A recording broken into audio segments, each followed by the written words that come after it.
Guys, it's time for our last segment of the year. And with that in mind, we've reviewed, I think I've reviewed over 120 odd movies on this show this year.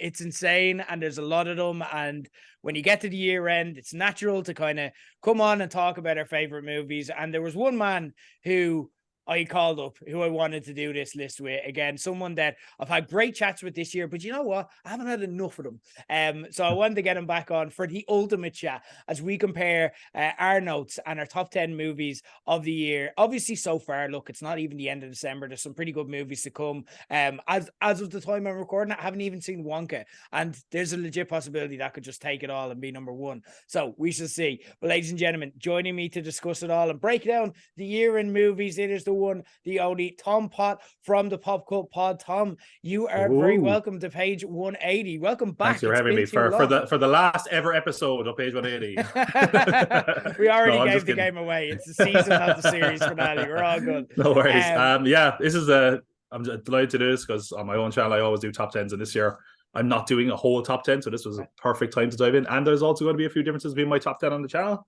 and this top 10. Okay. So I really want to, and you're a good bouncing board. I want to hear where I'm like, why is that wrong? Oh yeah, that shouldn't be there. And you know, you're right. There are films still coming out. Like, I mean, I'm fucking Aquaman #1. There you go. Just upend everything. It is all like list 1 to 10 is Aquaman. You never know. That's it. Yeah, cinema's over after Aquaman. But yeah, let's keep it. But that's just an excuse. Keep an eye on our socials and see if we update it. We will keep you posted. Keep an eye on obviously the channel as well for Tom Pop Cult Pod on YouTube. So excellent content as always. But before we begin, I kind of want to get into just something that made me curious, because I have been stressing as much as I love this exercise and putting together lists like yourself. I've been stressing all week about it, changing my list, getting confused, throwing it at the window, saying I'll just leave it all, it's fine. But I want to know, that's my process. Process is chaos. But what's your process for kind of ranking movies, especially since it's something that you kind of do annually? How do you decide what makes your top 10? Is it something you're permanently ranking, or what goes into your kind of top 10 list?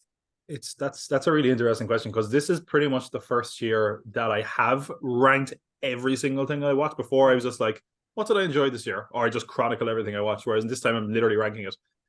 And it's kind of broken my brain a little bit. So I'm putting that disclaimer right now. If I have this list, I'm like, what was I thinking? There was a lot of times where like I started giving arbitrary star ratings, and just star ratings are the worst. So I'm never doing those again. But I think what I look for in a film is the one that, especially, I think it's it's very hard for me with recency bias. If you see something recently, it's really easy to just be like, this is amazing. If there's a film I think that I saw towards the start of the year that still sticks with me, that really scores high with me. There's only a few films on the list I've seen more than once this year, and I think that's something that also is going to weigh in when we get to this. Aside from that, I think it's really just a case of which felt either fresh, as in something I've never really seen before, or something that I felt continued on something excellent from a previous installment, or just felt like a continued great success by a director or a writer or actor. So that's really what I bring to the table when it comes to this. My brain's already on fire trying to guess, because we don't know each other's top 10, by the way, and we've deliberately in conversations, it's been so difficult to have conversations because we're organizing this, but we're also like, we start chatting and then it's like, no, stop talking. I'm similar. I always love, so I keep a letterbox. And yeah, I agree with you on star ratings. You'll never hear me give a rating of a review, because again, they're so subjective, and star rate, it just reduces the film down to nothing. And I much prefer my reviews to be like recommendations. It's like feelings, vibes, experience around it. I think that's what matters, and that's what people hear. So I'll never do star ratings until I'm ranking them, because it is handy for having a notice where it's like, oh yeah, I put that up there, you know what I mean? But I don't take it seriously. It's not something, and they can constantly change too. My process is, because again, yeah, like yourself, I see so many different movies every week, and it's tough to remember. I will keep a letterboxed kind of private list, but I'll also like keep it throughout the year. So as I see something, I put the ranking in there, I put it in. The way I rank it will always be based on would I rather watch this movie or this movie? And of course, that's so subjective because it can change based on mood and everything else, which is why this week has been absolute chaos and stress trying to put this together. But that's what I kind of come back to as well. Now, of course, then you get to the truly great movies, which again, some of them may be difficult watches and stuff like that as well. You got to take that into account, and then you'll kind of look at the likes of impact, originality, like you say, is very important. Something that's given me something completely fresh or put a twist or made me think about things differently. Emotional impact as well. I also love cinematic experiences. So if something like Spider-Man No Way Home, okay, not the greatest movie of all time, one of the greatest cinema experiences of all time, seeing that on opening day and have the cinema literally start screaming in a really positive way for the cameos in that as well. So that ranks highly with myself because again, that's the community experience of cinema that I love so much. And these are kind of the things that matter to me. So very interesting. We're similar, but there's different there's some core differences at play, and that'll obviously play into our list because movies are so subjective. The format and how we're going to do this, guys. Some housekeeping before we get into our list. We're not saying, like the TV shows list we did with Kev last week, we're not saying these are the best movies of the year conclusively. We both made our own individual top 10 lists. They're fully subjective. These just happen to be our favorites, and we're going to talk about why, because that's a fun conversation, and it doesn't leave it where you have to feel less than for listening to our list and your favorite movies aren't on it. It's just these are an excuse to talk about some of our favorite movies. Also worth noting, as much as we'd love if it was the case, this isn't our full-time job. So we haven't seen all the movies. We've tried and we've gotten close, but we haven't seen all the movies this year. So there may be some missing from our list. And again, that's just the realities of doing this. How we'll do it is, like last week, where if you listen to the Best TV Shows podcast, very similar. We're going to go in reverse order from 10 to 1, one at a time. But if Tom says 1 and I have it higher in my list or vice versa, we'll hold on to it. So we're only going to do one discussion per movie until we get to the point of who has a higher in their list, okay? Spoiler wise, guys, you're in a safe space here. We want to talk about the movies we love, but we want to, if you've seen it, we want to capture why you loved it as well. If you liked it, or kind of put words on the feelings, that's kind of the job of reviewers. But also, if you haven't seen it, we want to give you recommendations for cool stuff to watch over Christmas and beyond. So we don't want to ruin these for you. We're not going to be getting into super plot spoilers, and we will dance around anything major in that for your benefit. So we're almost ready to get into our top 10. But beforehand, look, we live a very unhealthy lifestyle when it comes to movies. We see so much every single week.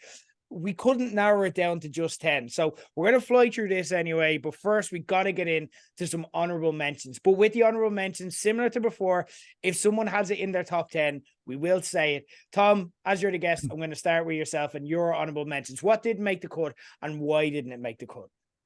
Thank you for a very, very courteous host. I know we said no spoilers as well, but Rosebud is the name of the sled. Fuck everyone. Bruce Willis also a ghost as well. There are some things that just... what? The twist is it was Bruce Willis the whole time.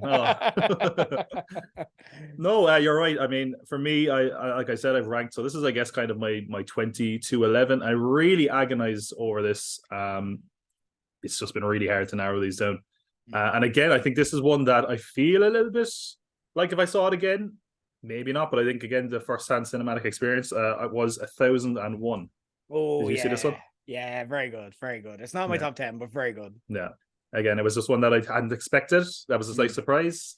Little bit awards baity, definitely a bit long in the middle. But I thought Tiana Taylor, I think her name was really good in it as well. Yeah. So definitely one that I think I could reevaluate and maybe shift down a bit lower, but one that at the time I certainly enjoyed quite a bit. Right.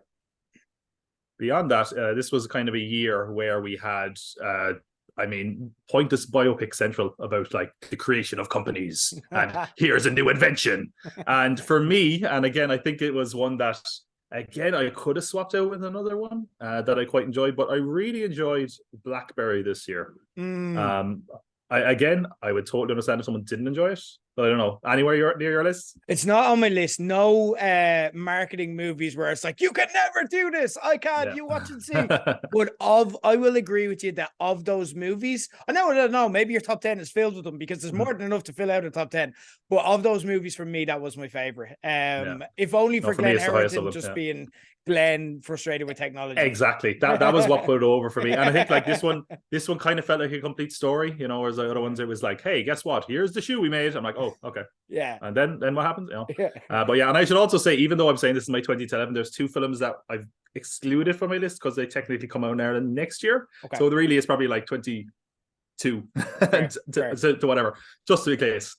Another one that, again, probably the last gasp of a former Titan. I mean, Marvel did really little to excite me this year, but the only one that got anywhere near it for me was Guardians of the Galaxy Volume 3. I do have it in my top 10, so we'll hold your Okay, fire. good. For that I want to have a lot of thoughts on that one. Absolutely. Yeah. Okay. Good stuff. Perfect. The other one, again, this is one that I heard a lot about when I was playing in America, and I just thought it was it's like a warm hug of a movie, a real charming one. Was Marcel the Shell with Shoes On. Top 10. Top 10. Great. Okay. Yeah. Again, one that I think that some people would probably be like, ugh, but we'll get to that in a minute. Yeah. Pretty good year for action movies. One that for me made my top 20, but wasn't the highest action movie on my list, was Mission Impossible: Dead Reckoning Part 1. So honorable mention, but go for it. We don't have to pause for the sake of it. I also have it in my honorable mention, so good show. Yeah, I think it's one for me that I also think if I saw it again, maybe not the same experience. I thought it had such great tension. Again, it would probably score a lot higher if it felt complete. It does feel like a worrying trend that we got the last few years, which is like, we'll leave it there until the sequel, and it kind of has that. But I mean, look, I love stunts. A film could be totally shit and have one amazing stunt, and I'll forgive it. Yeah. This is full of those things. I mean, I don't know how they kind of keep upping the stakes of it as Tom Cruise gets older. It's not my favorite of the Mission Impossible. I think Fallout, the previous one, was better. But I like I just like the cast we have at the moment. I really like the addition of Haley Atwell and Pom Klementieff as well. Yeah, looking forward to part 2. Hopefully, it feels a bit more complete. Again, rewatch. Could see this one sliding down a little bit. Okay, interesting. All right, next one. Horror had a decent year. I thought there was a lot of clunkers in horror, but one that felt like a real breath of fresh air to me this year, especially considering how awful I thought The Exorcist remake was Talk to Me. I knew it. I was smiling here. Also in honorable mentions. Go, chat away though. Love it. Yeah. Like, it's like, talk about how the hell do you make an exorcism film feel fresh and different nowadays, because it's so overdone. I just thought it was really legitimately terrifying at times. Not always like too many jump scares just worked as well. There was some moments that were just really unsettling. Like I'm not, obviously this is no spoiler, but if I just said the word table, everyone knows what the hell I'm talking about. And like, I literally like, and it's funny enough because a couple of years ago I put Titan, whatever. I don't speak French. is in one of my number one films, and I said what I loved about that was the cinematic experience where there was every reaction. This was one of the few movies this year where I literally, no joking, I don't think I've ever done this. I just went like, like curled up in my seat. Yeah. My feet were nearly in my chin. I just thought it was really interesting. There's a lot of layers to it as well. You could dive into, the themes of abuse and alcoholism and all this stuff that I found really interesting, and addiction, obviously. I just thought it was really a breath of fresh air at a year where I thought horror kind of dropped the bag a lot.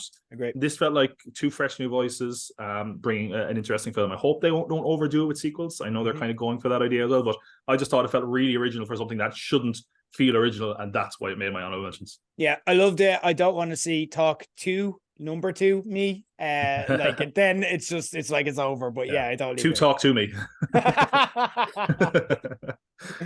Yeah. Aside from that, the next one I have was actually one we've discussed on the show already, and I was more down on this one than you were, but that was Barbie. I think, yeah. Top 10. If like we'll talk about that, but there's a lot to say about Barbie and a lot to unpack. I think definitely. Yeah. Beyond that, I have one that again I think would be in my top 10, but I have to really document my experience if we do talk about this with Killers of the Flower Moon. I've an honorable mention. So talk away. Okay. Chat away. So my experience with this was that I read the book.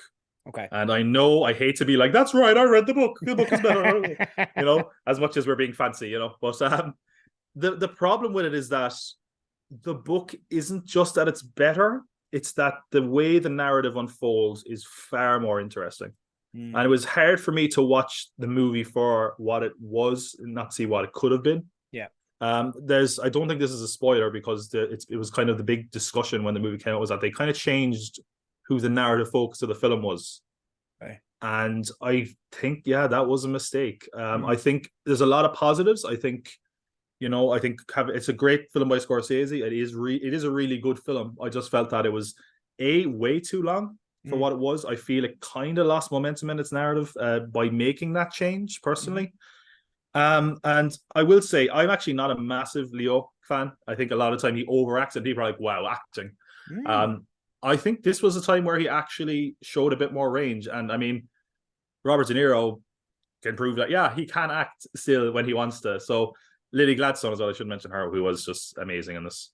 There was a lot I liked about it, but I wanted to love it. So maybe I'm rating this more on my disappointment as opposed to my actual barometer for quality. I don't know. Okay, fair, interesting. It's tough to divorce that though. Like that's just part of it. Expectations, like they play a part, and there's nothing you can do. But it's interesting context. And I haven't read the book, but I've heard a lot of the changes and so on. And I would have loved to see the book made that way by Scorsese with more of a mystery element. So yeah, I agree. Very good. The next one of the higher action movies on my list, and again, one that I feel like if I watched again, maybe I was just. I mean, this was one of the cinematic experiences of the year for me. A franchise that I think keeps kind of building and being exciting and managing to one-up itself a little bit was John Wick Chapter 4. Oh, okay. Not on my top 10. Yeah, interesting one for me because I'm like, John Wick was one of those ones that I was hearing about forever when it was first coming out because it was in America and everyone was like, you won't believe this. And I was the one that championed it in my group of friends. And it's just been amazing seeing this franchise kind of grow as far as success and reception to it. This for me felt like it has to kind of be the final act, if only because like what do you do after this? I feel like John Wick 3 is one I really enjoyed as well, but in retrospect don't like it as much. Maybe I'll feel that way about this. It is really long, but if you can keep me in a chair for that long and not be bored, I'm all for it. I liked the new villain. I thought it was probably the height of a franchise that I really enjoy, and I'm always a fan of the kind of inventive action movies. And I feel like this was so inventive that it's now kind of become a parody and become stale because everyone is like John Wicking it. Yeah. But this was one where I feel like this should be a final chapter for Mr. Wick, and I think it was a pretty good chapter if it was. Yeah, I liked it. It was the most John Wick movie ever. It was like whatever you think about John Wick, they had all of it in there. It was like they weren't trying to get any new fans. They were like, look, you know what you're in for now, and we're gonna go all fucking crazy. Every bit of it we're gonna give you. Yeah. I enjoyed it. Yeah. The last one of my honorable mentions, I have to say, animation this year was such an amazing genre. Like I feel like there was so many highs. And a few lows, Wish wasn't, but I was really talking about another film to do with Wish, and that is Puss in Boots: The Last Wish. Okay, I love it. I love it. I don't have it in my top 10. An odd one, definitely. Well, okay, go for it. Let me say this, right? I was a Shrek kid growing up. I was that age. Shrek 2 might be one of the most influential movies on my sense of humor. Love it. And Puss in Boots got introduced in that. I loved Puss in Boots. So I never saw the Puss in Boots spin-off because it just seemed lazy and cashed in. Then I saw reviews for this and I was like, oh, okay.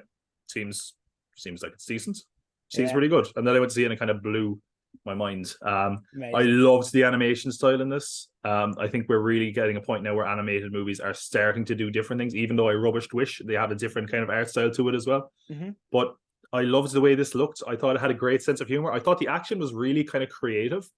I'm a sucker as well for when they take, I know it's such a dumb thing that's a hangover in me, which is that when they take fairy tales and twist them in a way you don't expect. It's so obvious, but I'm just like, look, Goldilocks and the Three Bears are like a British gangster. I'm like, I love that. I love every bit of that.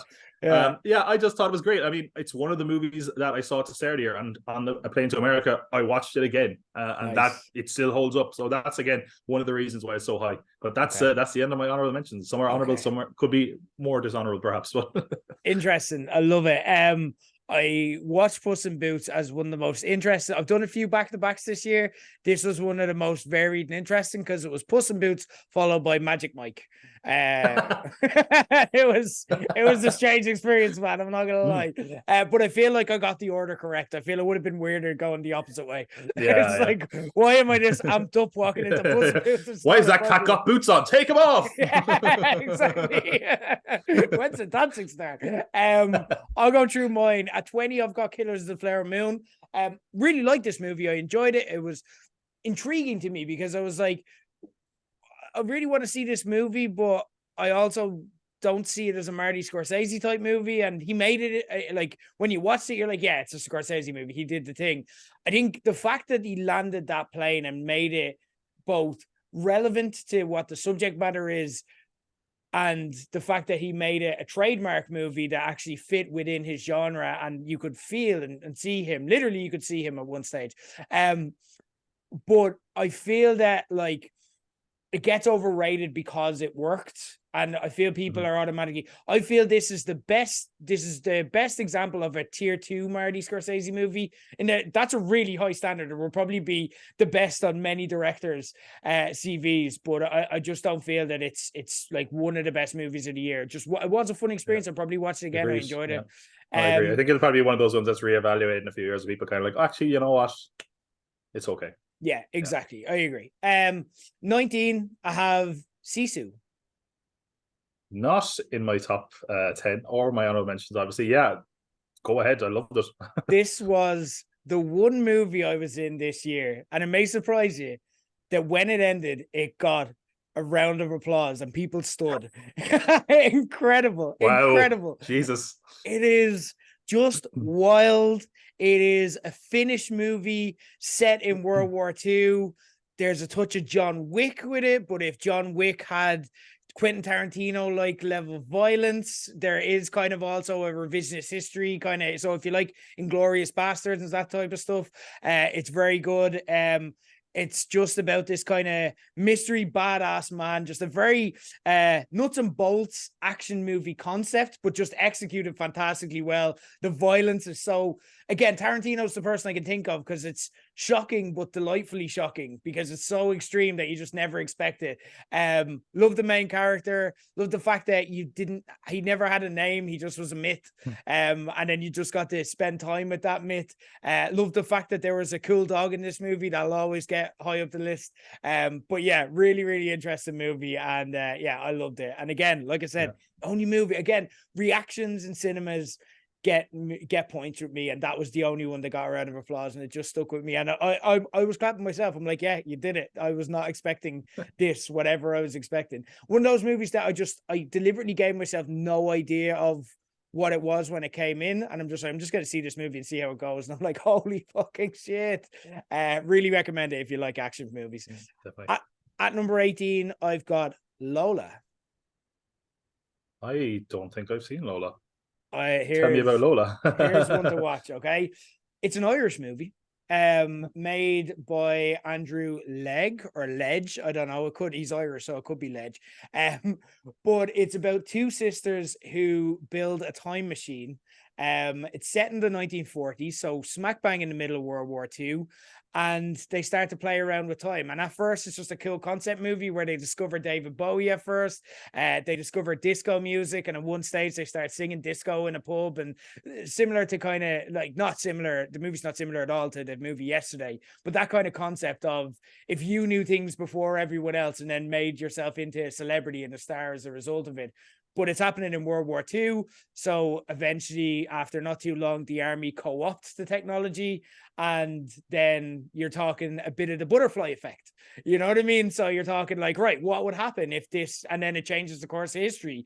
And I won't get into it from there, but it is fantastic. Very low budget, but the kind of low budget, clever movie that is just a treat to see because it's just so imaginative, and it just does so much with the concept, but at the same time they're also doing so little on the screen. Black and white as well, great performances from the leads. It is Stephanie Martini and Emma Appleton the lead. They are phenomenal. Really recommend it. If it's something you haven't seen, go out of your way. I just realized when you were describing, I was like, I did hear about this film and it was not playing near me. So no, I'm like right on that list. Yeah, It's absolutely. wild. It's That's wild. sometimes let me just say, sometimes the art house movie scene in Cork is like the movie will be out somewhere else and then it'll be like a month later, it's like, here it is, or it's just doesn't come out at all. Yeah, it's but tough. damn, yeah, that's one to check out for sure. It's tough. I'm so lucky I live so close to the Lighthouse because I get to see so many of these. And so many of these, I call them Screen 4 movies because the Lighthouse Screen 4 just has it has the kind of the kind of weird movies, are just different alt ones. The ones you should just not know about and just go in. You're like, holy shit, see who I saw on Screen 4. Case in point. Dream Scenario, I have at number 17. That is in my top 10. Okay, fair. I don't disagree, and I can't wait to discuss it. Number 16 is one I just did not expect to be anywhere near this list when I walked into it, but I was just blown away by how good it was and how much I had to say.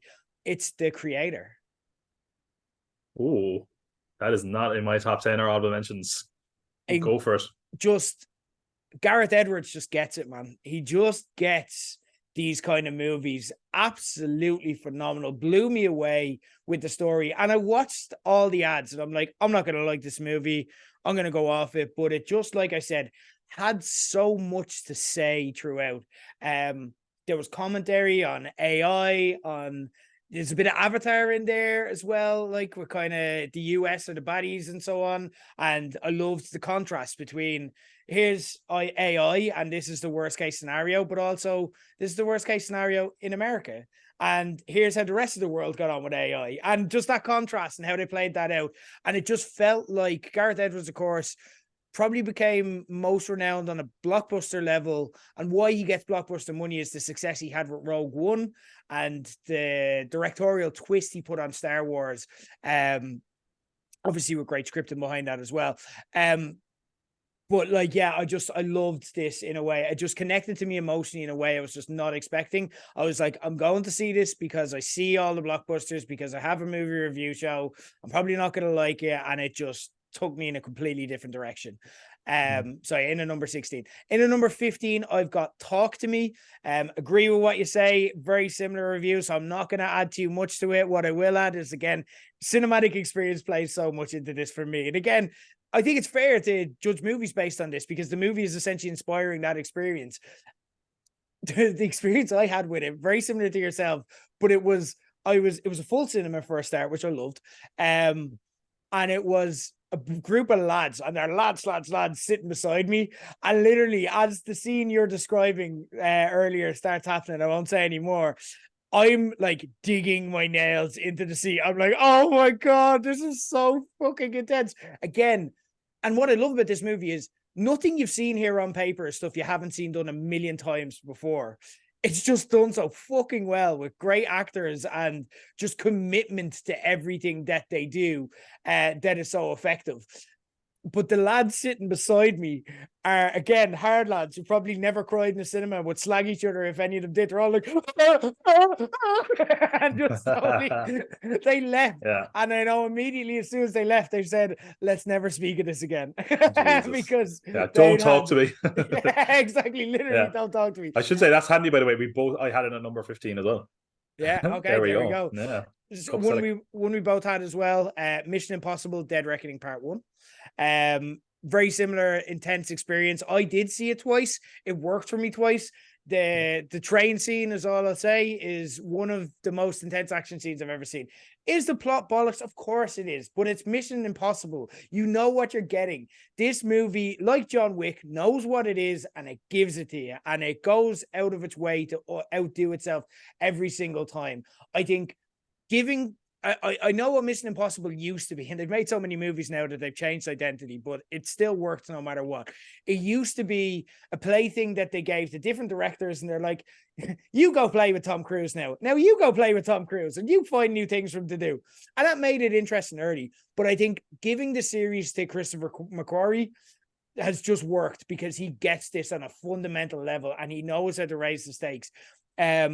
Again, you could cut through the plot with a butter knife, but that's not why you're here. You're here for cool action. You're here for, you know, the characters that you like. You're here for, you know, fun, likable performances. It just is what it is. And as a Mission Impossible movie, it's a great one. And I really like Mission Impossible movies. So I think it deserves to be here.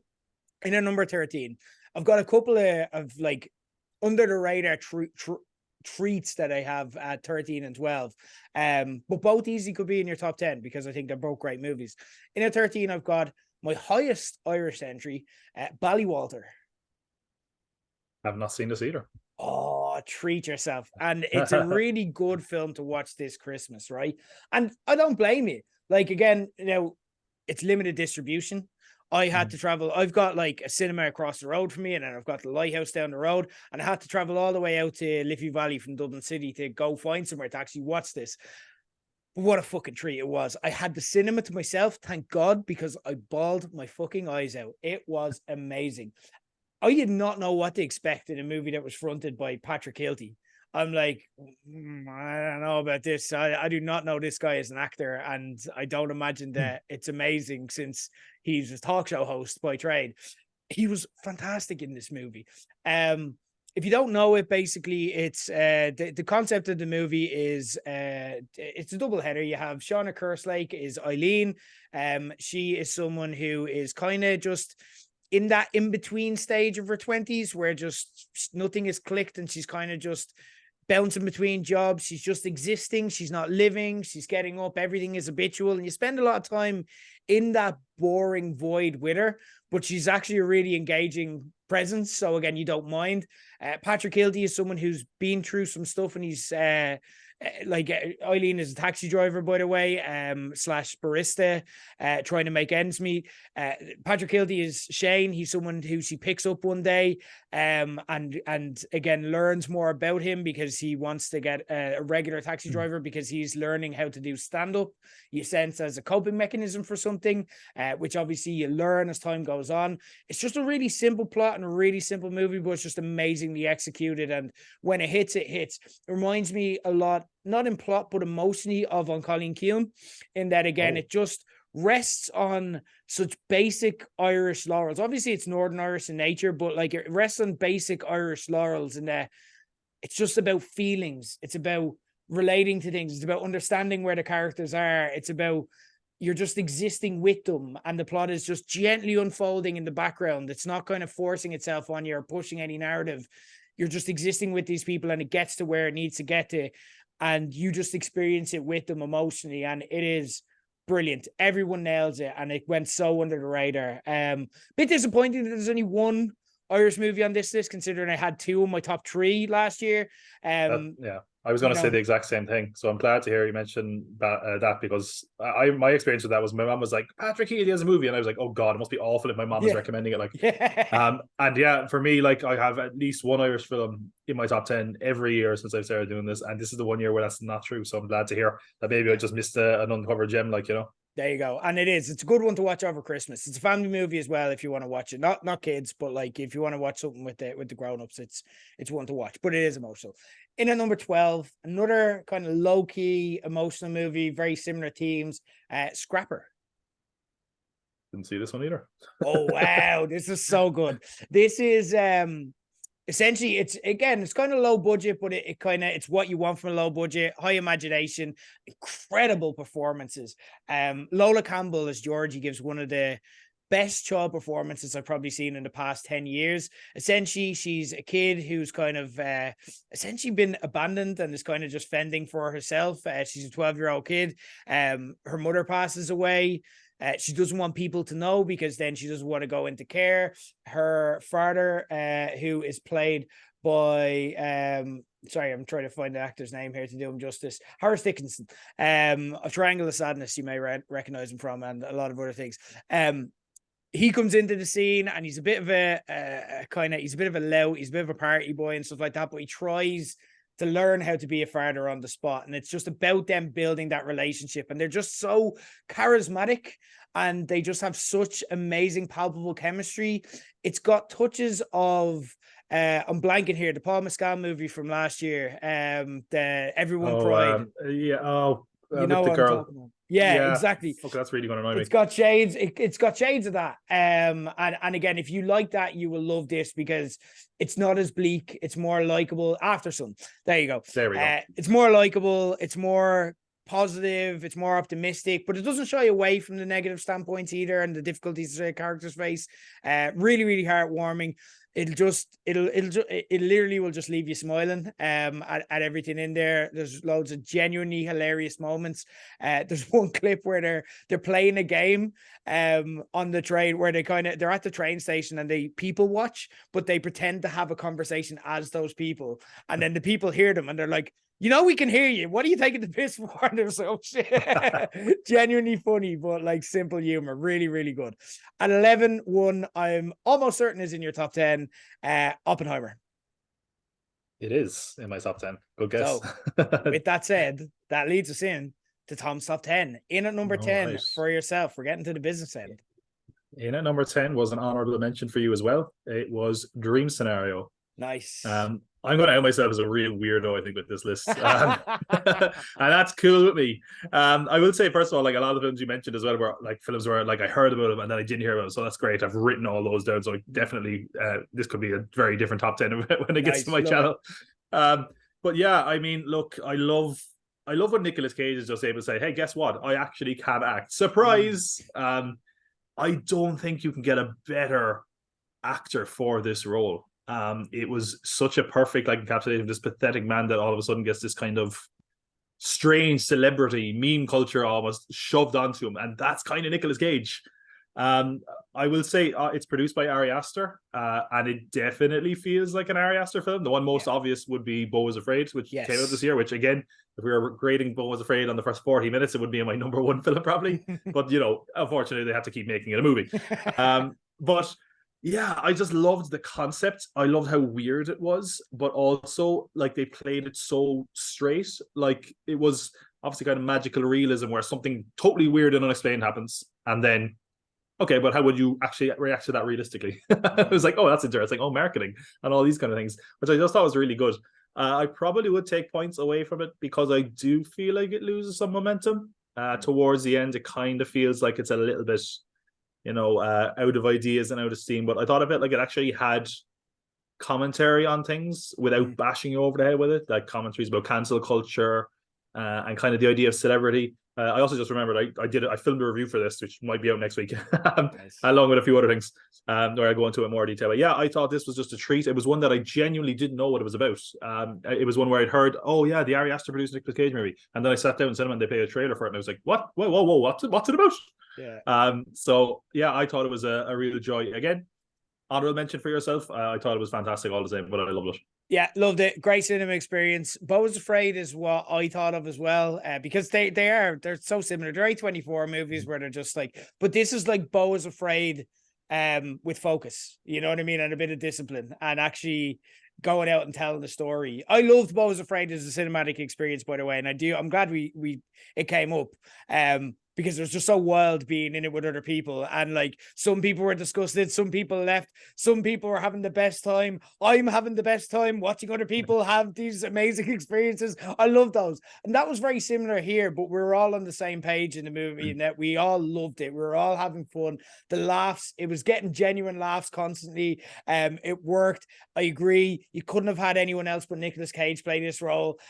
He was absolutely phenomenal in it. And everything in this was funny because it was Nicolas Cage, but as well, he's at that self-aware stage of his career now where he gets that he's funny because he's Nicolas Cage. There's so many great movies, the Unbearable Weight and all of those other movies as well.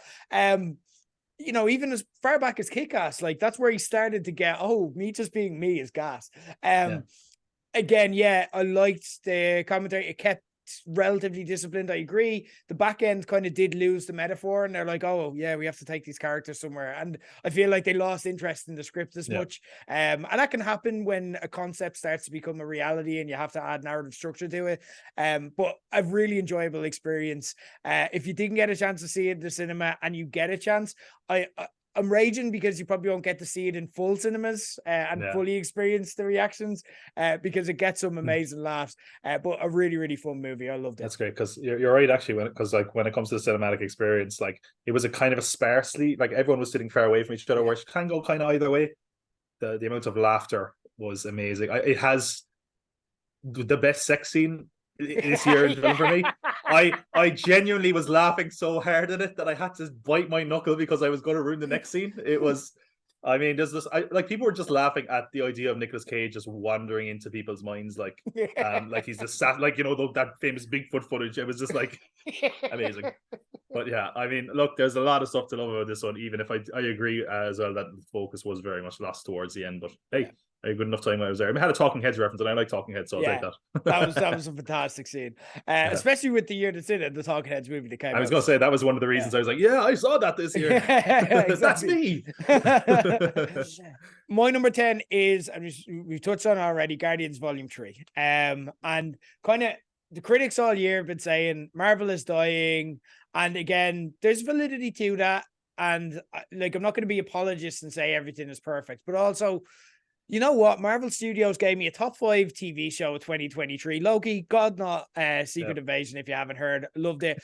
And the top 10 movie. So every now and then, for at least a few hours, they can get things right and things can feel perfect, and they can still make me feel like they did back when they were at their peak. Granted, it is worrying for them that James Gunn is the one who's making us feel this way and then going to head up the studio with their biggest rival, but that's their problem, not ours. We don't have to care. We can just enjoy the content. Meanwhile, we got to bow out of his Guardians trilogy with an absolute treat that reminded us why we love these characters so much. The choice to, at the last hurdle, turn around and say, oh, Rocket was the main character the entire time, having never indicated that, but also it did shift how we felt about the other movies. It almost necessitated a rewatch of all the other movies they've been in, because then you can think about it. Yeah, he's the one who survived the snap. He's the one who did this, that, the other. You know what I mean? So he is the emotional heart of the Guardians, but it was in disguise all this time. And then delivering a movie which gave us all the laughs and the moments we wanted, even while they kind of bulked out their cast between all the sequels and then the holiday special and then through Avengers and so on, to give everyone their send-off and the moments that they deserved, and then reach the emotional heights that frankly we didn't think Guardians could do, was astounding to me. I laughed, I cried my eyes out to the point that someone looked at me at one stage towards the end, because I just let out a massive man sob. And then they were just like, but like, again, like, then I went back and watched it again, and I had the exact same reactions. I'm going to watch it again over Christmas. I'm going to have the exact same reactions. It's comfortably a top 10 Marvel Studios movie for me, and it is solidified for me that the Guardians is the best trilogy they've done. And to do it in a climate where everyone is rooting for Marvel to fail and looking for negatives and looking for it, because that's what makes the story, that's what gets the likes, that's what gets reactions, is incredible. It's all the more impressive. Tom, it's good to have friends, and it was great to spend time with these friends and enjoy this as much as I did. Absolutely. Yeah, no, I think you're right. Like, the pitchforks have really been out for Marvel. It seems like people are taking glee in their downfall. And I think in a year where they have a film like this, it's like there's life in the old dog yet, or the old raccoon, I suppose. I mean, the fact you can get me to pretty much tear up and well up about a raccoon shows that people give a shit about these characters. And I think that should be kind of the benchmark that they should go with forward. What about something a bit more standalone at times? You know, it doesn't always have to lead to, you know, big events, 56 or whatever the fuck. And yeah, I just thought it was such a great way of closing out this trilogy. Again, interested to see what James Gunn does with DC, if he can kind of right that ship. But yeah, definitely, I could easily, I think it was in my top 10 for most of the year, to be honest. So definitely see your justification for having it there. Yep, definitely. Good stuff. All right, there we go. That's our 10s down. In at number 9 for you. Continuing the trend of Tom is a fucking weirdo. I saw a film that I've described to someone as high-end trash. Yes, we've got the same number 9. It's going to be Saltburn, right? Yeah, same number 9. I mean, I don't know what to say about this film, but I, you know, obviously we're doing no spoilers, but I saw a spoiler on Twitter and I was like, oh, I wish I had known that. And it's like one of like 55 fucking things that happens in this movie that's weird. I don't know what it is. I'm also not someone who's always sold on, Barry Keoghan, Keegan, whatever we want to call him. He's often someone that I'm kind of like, yeah, I don't know. He kind of plays up the Irishness sometimes, or sometimes he's not really doing it for me. Here, I was like, I get it. Fully channeling his fucking cat killer from Love Hate energy in this film as well. I hated everyone in the film. It was like something I couldn't stop watching though. I will say I actually preferred it to her other film, Promising Young Woman, with Emerald Fennell, which is a controversial one. Yeah. I think some people are attacking this the wrong way. They're kind of going, "Oh, it's satire," and someone saying, "Oh, poor people are evil, rich people are evil." Like it kind of just says it's like an equal opportunities offender for me. It's like everyone's kind of an asshole, and if they see something they want, they will do whatever it is to preserve themselves.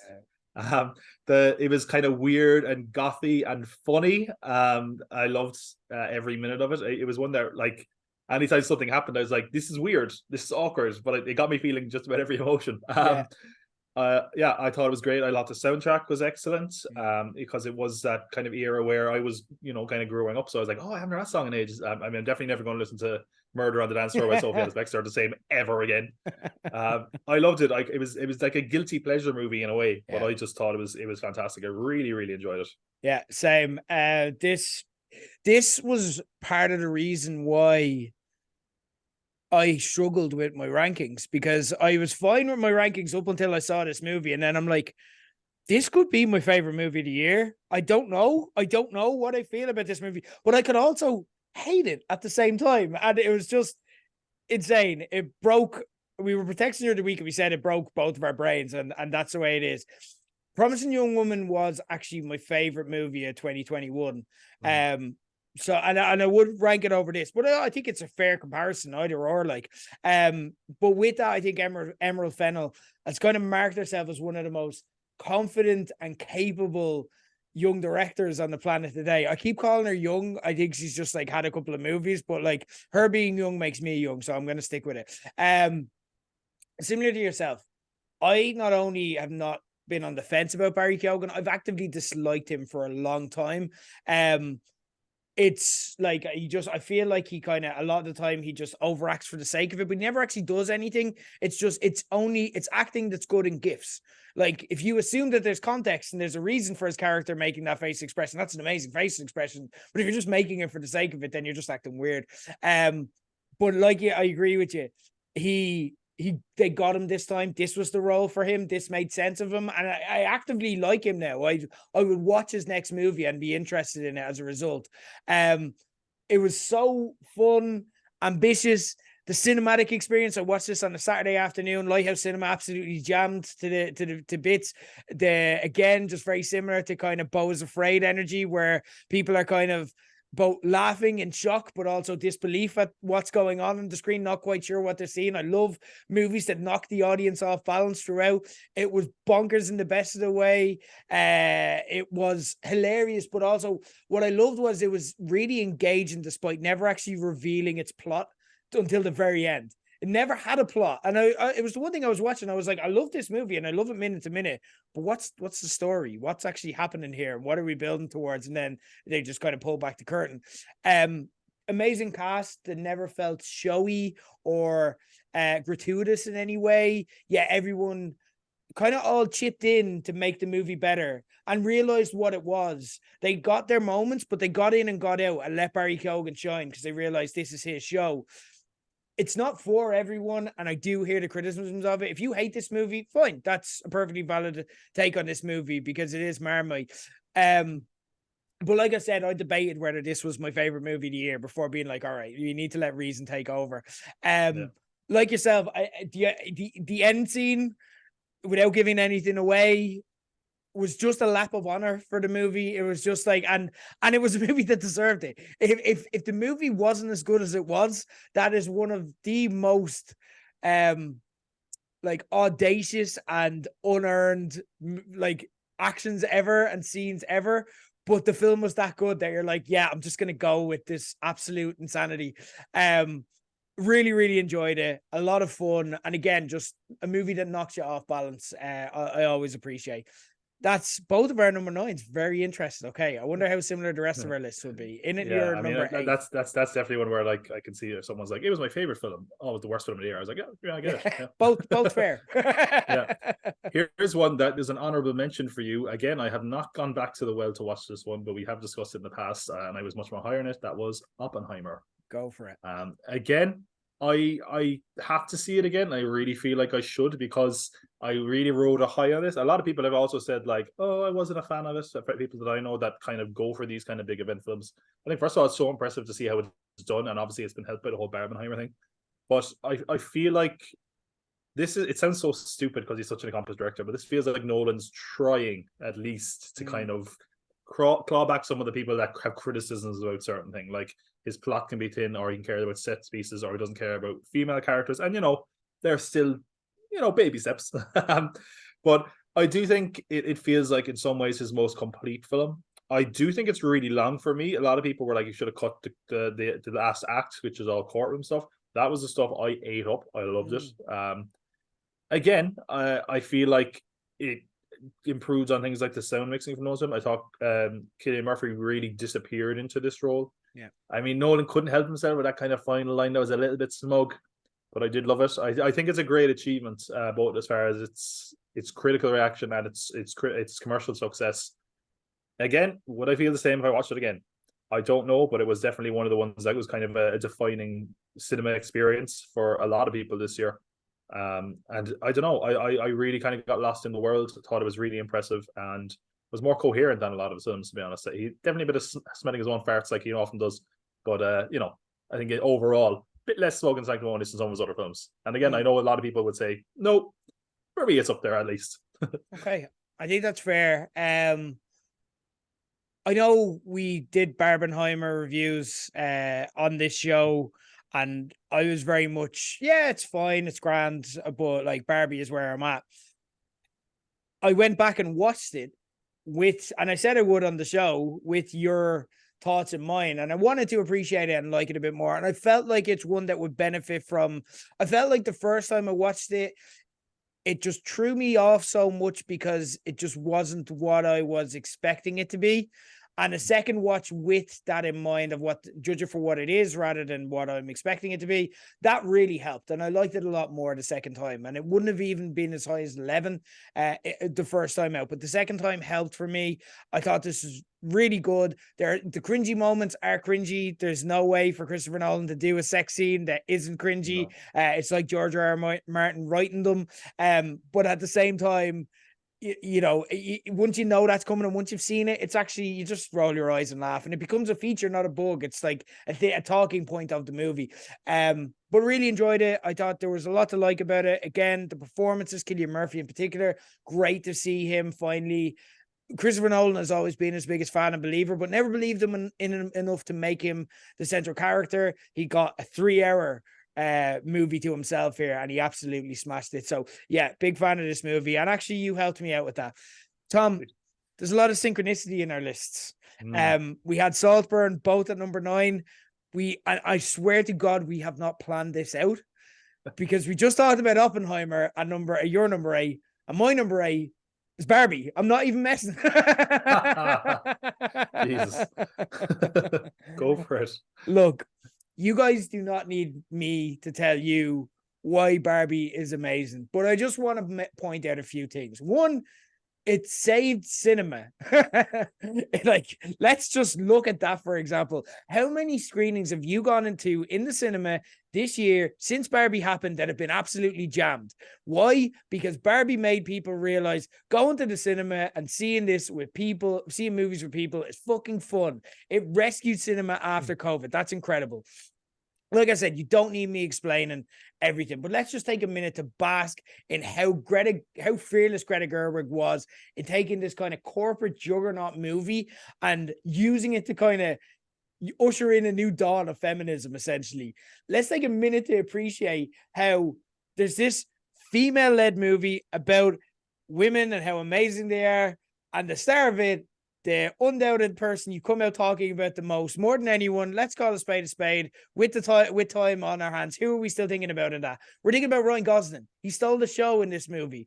Let's take a minute to kind of shout out America Ferrera, who's a beautiful and talented Hollywood actress who managed to make it so believable that she was just a plain Jane normie and then crushed the monologue so hard that it inspired a generation of future feminists. I know we're still early in the day, but it's going to happen. Trust me.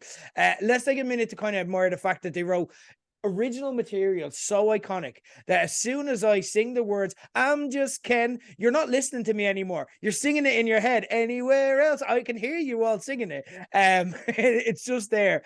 Let's take a minute to remark about how incredible it was that in a world where any kind of nerdy or corporate property or anything popular that's led by women leads out an army of blue tick Twitter incels trying to burn it at the stake. Barbie took swipes at every single man on the planet. Everyone got a lick here. I got a lick. It killed me with the, let me explain how good The Godfather is. I'm literally doing that right now. I'm mansplaining Barbie. You know what I mean? And landed them the shot so hard that we all just had to be like, yeah, you got me. Yeah, I just have to take that. There's just no coming back. I haven't even mentioned Margot Robbie yet and her amazingly performance. This ruled, and I felt so vindicated by this. Barbenheimer wasn't a competition, but I remember coming out and being like, lads, Barbie is going to break records before it was released. I'm like, this is going to do amazing. And everyone coming out and be like, yeah, I'll get the first week, but Oppenheimer's going to kill it eventually. And then it just absolutely destroyed everything and everyone and saved cinema in the process. An absolute triumph. But you don't need me to tell you why, because you've seen it, because the entire fucking planet's seen it at this stage. And theaters have stayed full since because of this movie, because it made us, like I said, all remember how fun it is to be in the cinema together. I loved it, loved it, loved it. Yeah, definitely turned the world pink for a little while, didn't it? Yeah. He's by the way, Jared's more of a Barbie. I'm just Ken. Clearly. But no, I will say, even though I have not seen it again, I bought this on Blu-ray and I haven't bought Oppenheimer. So I'm looking forward to watching this again over the Christmas. And yeah, like I can only echo everything you said. It was, I think we were all just shocked at how damn good it was. Like you have to be cynical, but it's like a Barbie movie with Margot Robbie, and you're like, oh, okay. Sure. Yeah, they got it. It seems like a fan poster online, Yeah. But man, like everyone here crushed it, and it stayed so far in the cultural consciousness since. And yeah, it's a triumph. I think like it's such a monumental moment for women in cinema. And it's funny because like the director Greta Gerwig was even like, she wants to become a bit more of a Christopher Nolan. She kind of handed Nolan his dinner, and said, "Off you go." But no, it's so glad to see a movie like this succeed, and hopefully, and this is maybe why it's down here. Very cynical. Hollywood doesn't learn the long lesson, like they did when there was the Lego Movie, where I was like, every toy needs a movie. No, please don't do that, Mattel. Stop. But yeah, definitely one that I think is justified. That will be in a lot of people's lists. Agreed. Another one for me, my number 8. Is one that I think, sorry, my number 7, I should say. 7, yeah. Is one that is going to be in a lot of places people's list as well. And for a long time, it was up really high, and I kind of panicked and swapped it around. And I'm going to blame one specific person for this, Matt Schuyler, which I will explain when I get to another pick on my list. But yeah, it is Spider-Man Across the Spider-Verse. Okay, I have that higher, but I'm very intrigued to hear your discussion on it. Yeah. So we'll move on. We will discuss it. We will get to it. All right. I'm gonna go to my number 7 now. I have Pearl in at number 7. Actually, the top horror movie I have here. Okay, not in my top 10. Not in your top 10. Okay, good stuff. Okay, so when I reviewed this at the time, maybe I got a bit excited. I said, Mia Goth is going to take over the world. She's going to get her own Marvel franchise. All movies will have Mia Goth in it in some way, because she's going to be the person that everyone is going to be talking about after seeing this movie. I got very excited. I still do think all those things, but it just hasn't happened yet, okay? But all of that excitement was caused by how fucking good Pearl was. It's the prequel, if you haven't seen it, to Mia Goth and Ty West's horror trilogy that followed X, and it's going to conclude next year with Maxine. X was a fun but kind of standard horror movie that like had a lot of interesting ideas. It had a really delicious A24 style instinct towards the fucked up and sordidness. They kind of gave it legs, and you're like, I can see a franchise like this working if they kind of blew it up a little bit. But you'd have never ever predicted that from from that movie though. They kind of filled in the backstory for the elderly woman who's from X who's going to haunt your nightmares. But they almost take a leaf from a couple of things. It feels a bit like the early episodes of WandaVision where they're kind of set in the past, but there's a darkness looming over it. And it's like on the face value, it's like this happy, merry movie, blah, blah, blah. But there's just this like horrible stuff is going to happen. And I don't know how I'm going to feel. But also it feels a bit like the Wizard of Oz, if Dorothy had a horrific childhood. Do you know what I mean?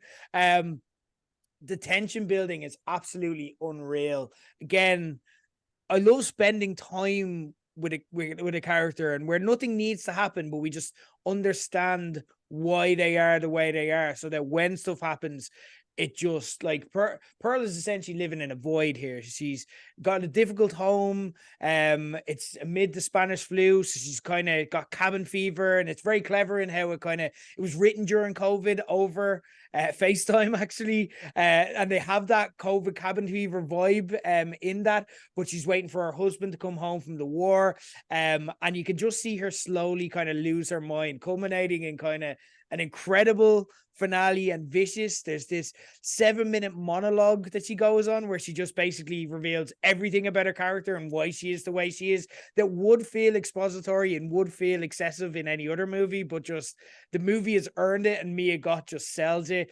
The credit scene is just phenomenal, and how the fact that was improvised as well. I don't want to get into what it is, but it was totally improvised. They just kept rolling, and that became what the credits are. It's absolutely fantastic. If X had potential, this is that potential realized. For me, it's an absolute creative masterpiece that'll totally trigger your COVID anxiety and fear again. And I can't wait for Maxine and whatever Goth and or West have coming up. I'm a big fan of both of them after this, because this just blew me away. Yeah, this is for me an example of the opposite of the cinema experience, where I had a terrible time at the cinema, Right, a weird time at the cinema. I really did enjoy this. I preferred it to X. I think X kind of has some good ideas, but it's basically just only interesting if you're a fan of Texas Chainsaw Massacre. This kind of felt like, definitely like they realized their potential. Mia Goth was amazing.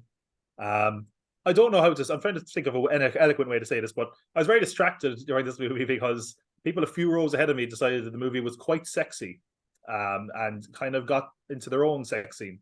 Oh wow. So that was going on, and I was like, is that what's going on? They just walked in halfway through, they're just left, and then I was like, the credits, okay. And then to make it even weirder, by the way, I left the cinema, and as I was driving home, there was a woman in the middle of the road waving me down, and I was like, oh my god, I'm gonna get killed. This is Pearl, here she is. I ended up having to drive this total stranger of a woman with very little English about 40 minutes away, and totally terrified that she was a psychopath, and then she probably realized afterwards, oh god, what if he's a psychopath? So there was a lot going on that day. I see why you were distracted. That makes sense. I really appreciated this insight into your life. I wasn't expecting it today. This is a normal day. This was like this is just a Friday night, you know. But yeah, I really did enjoy it. Definitely Wizard of Oz is one that came to my head as well. I love the kind of homages to it. I thought it was very interesting. Again, Mia Goth, I think, is one that's absolutely one to watch. She was also in Infinity Pool this year, which I didn't like quite as much. Although she was kind of hilarious in it. I think it's definitely one for the horror fans. I think this is hopefully more indicative of what we're going to see with Maxine as opposed to X. I think it was definitely justified in a top 10. When I see it again, devoid of all those weird consequences. Maybe then I'll have a better judgment of the film. Or you're just like, you go see it again, you're like, it's happening again. How is the same thing happening twice? Mom, Dad, stop! Good stuff. Right, in at your number 6. My number 7, we're talking about all these films that could win awards. This is one that's already won the big award at Cannes, Anatomy of a Fall. I have that higher in my list. To be continued. Okay. Dun, dun, dun. Intriguing. Okay. My number 6 is something that was in your honorable mentions. It's Marcel the Shell with Shoes On. And if you haven't seen this yet, this is a great one to pick for Christmas. And it's one you can watch with the kids as well, if that's what you're looking for. It's essentially just a movie about a shell who talks and wears shoes and lives with his granny in an Airbnb rental, and they watch 60 Minutes together, and the new tenant just decides to make a documentary about them. And it just made me smile for the entirety of its 90-minute runtime. It was an absolute delight. A really heartwarming, gorgeous treat gifted to us by Dean Fleischer Camp and Jenny Slate, who wrote it together. Fleischer Camp directed it, and they both voiced the two lead characters, based off a series of stop motion animation shorts that they previously released. Fun fact about this, and I think this really enhanced my enjoyment of the movie, learning this, like, sorry for their troubles. They were a married couple who broke up during production here. And I think you can really feel that, because that becomes a theme throughout it. And it really becomes, there's a heart to this, and there's a hurt to this, and there's a pain to this that you're just not expecting in what is essentially just a fun throwaway movie that's really, really funny, but like, again, it's kind of popcorny, and that just gives it a depth that just takes it into a new level. Marcel, who's kind of voiced by Slate, is one of the most lovable characters you're ever going to encounter this year, and his rambling observations and asides will make you cry laughing, but also question your own existence and why we do the things we do. There's a whole bit, my favorite quote that I just never forget is like, where they're saying, I don't like the phrase come out in the wash, because one time one of my cousins fell asleep in someone's pocket and came out of the wash a completely different person. It's just that kind of clever way. The jokes are like a joke a minute and you never see them coming, because it's just an extra observation. It's just such clever, unique kind of rhythmic humor. If you like that kind of random humor, but you're also looking for something really wholesome this Christmas, like I said, you can watch it with the kids, or you can watch it by yourself if you just need cheering up. This is an absolute gem.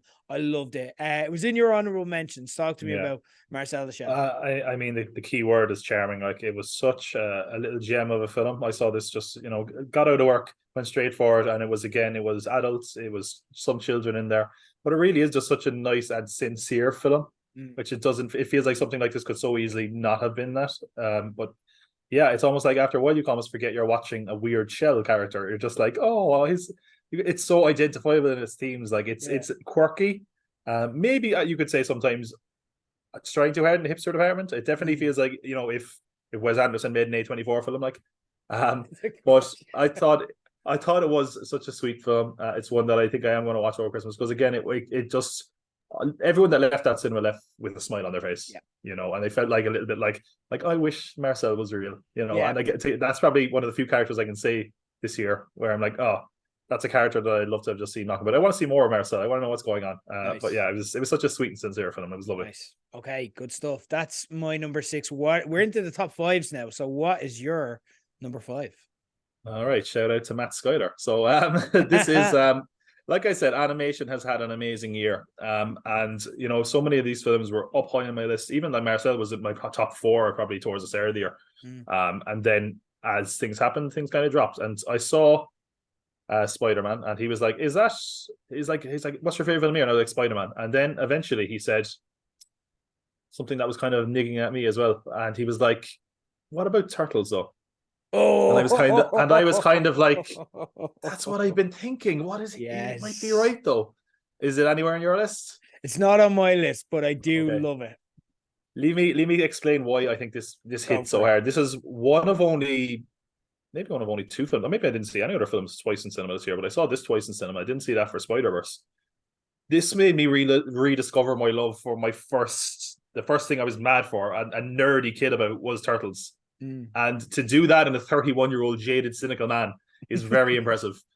I feel like when it comes to the animation, it was my favorite out of the styles, because it has such a weird ugliness to it that I really enjoyed. Again, weird. I like the ugliness. Yeah. And I feel like there's so much things that are just so fantastically done here. It's such a simple and short film. I found like Spider-Verse was very long in comparison, but this was such a breezy film.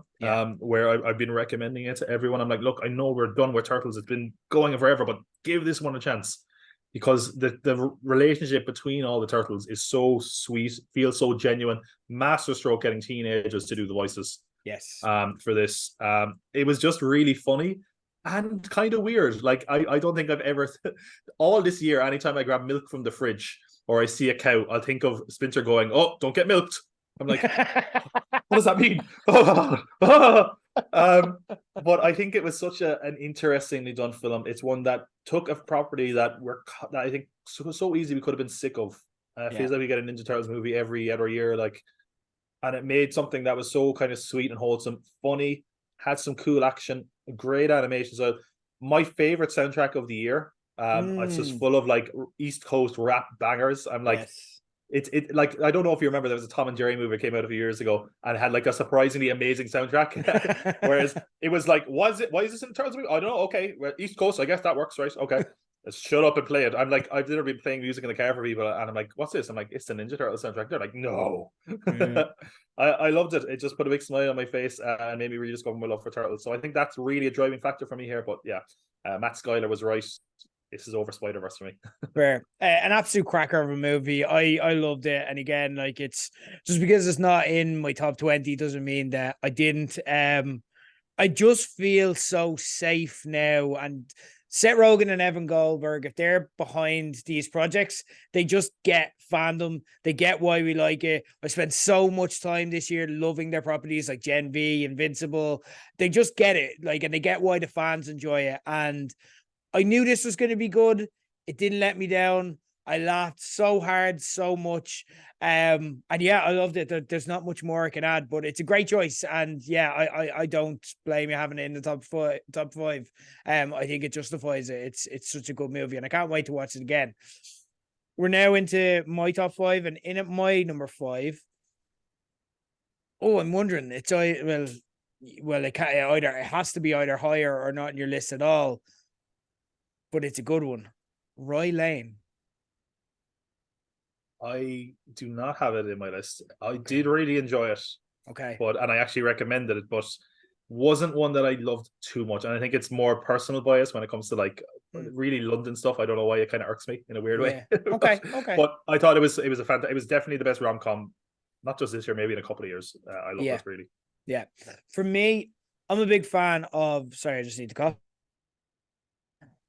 I'm a big fan of comedies.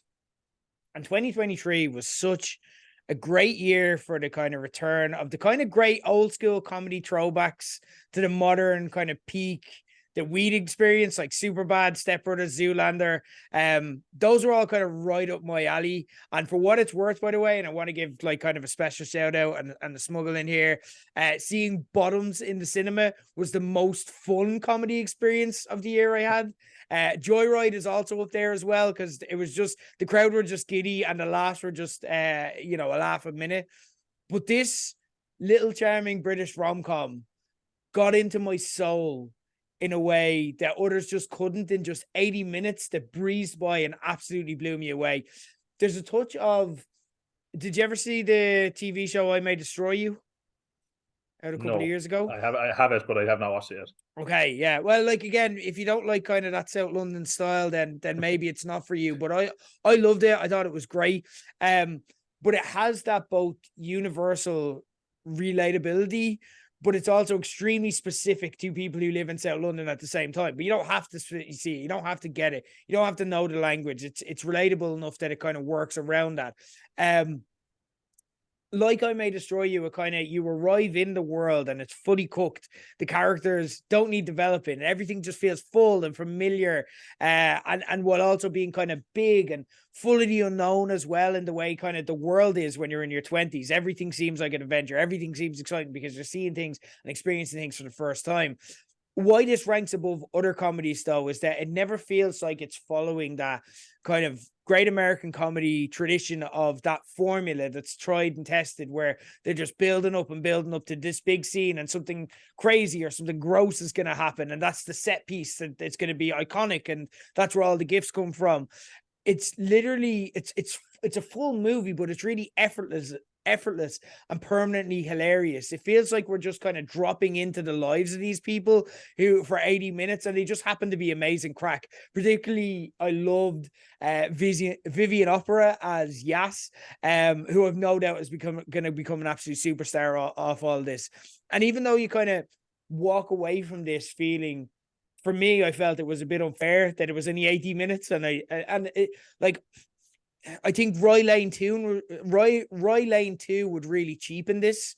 I wouldn't mind seeing maybe a TV show with these characters, because I just love the characters so much, and I just wanted to be friends with them and spend more time with them in a TV show kind of way.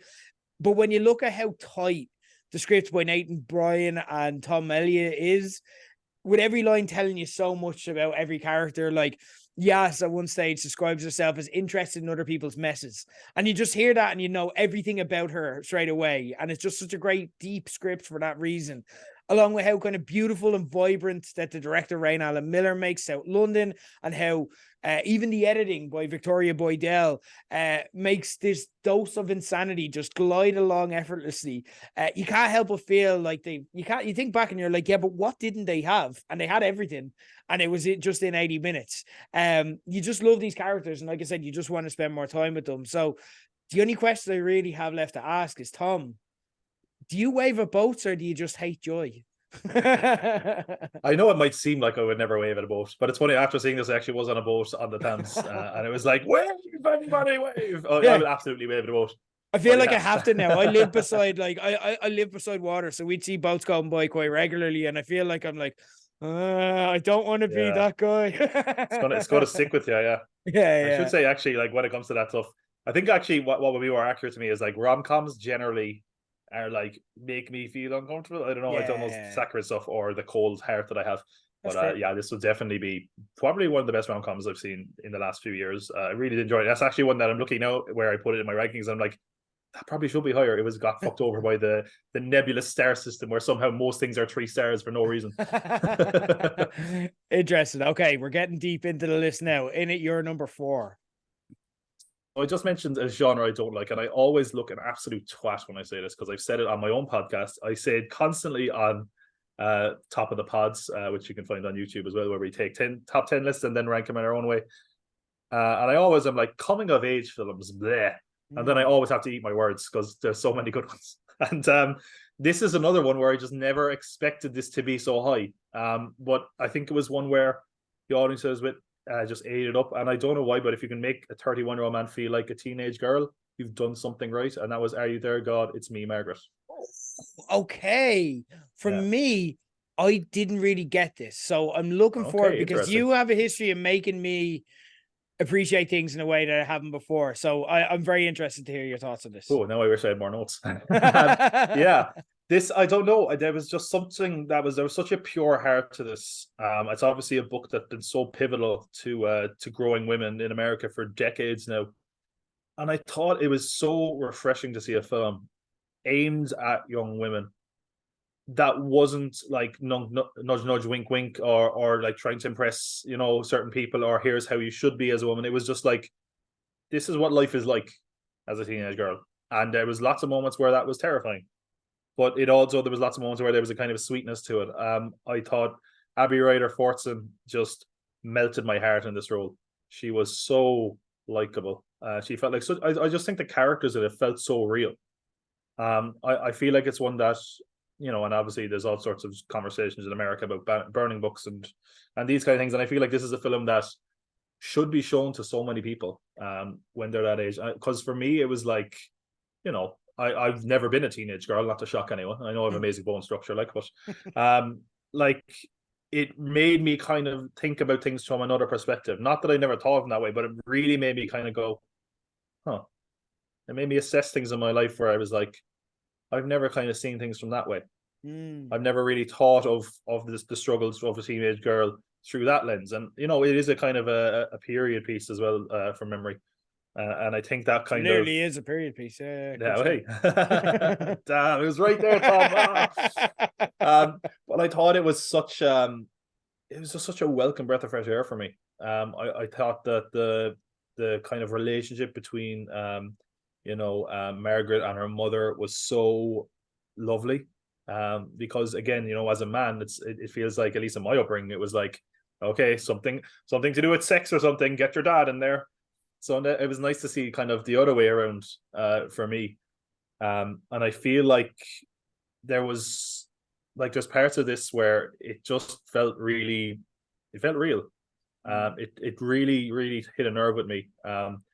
It's also refreshing to see a kind of a film that does talk about women's issues at that age. Because I don't feel like that's often a thing. I feel like we see a lot of things about the male experience. So to see it this, I think, and directed so, so earnestly and sincerely, I don't know, it really hit a nerve with me this year. Right. I thought Rachel McAdams was great. I love the soundtrack.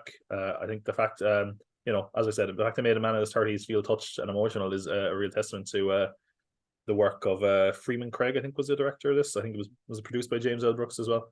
I don't know. It was one that I think it was the sheer surprise really did something for me here. I think it's on Amazon Prime. I'm going to watch it again over Christmas. It's just, I don't know. It really touched me in a way I didn't expect it, and I feel like it did with such sincerity and honesty that I couldn't help but be impressed with it. Okay. This may be one that, similar to you with Pearl, I had an experience that kind of might have thrown off my perception of this movie. Maybe I need to give it another watch.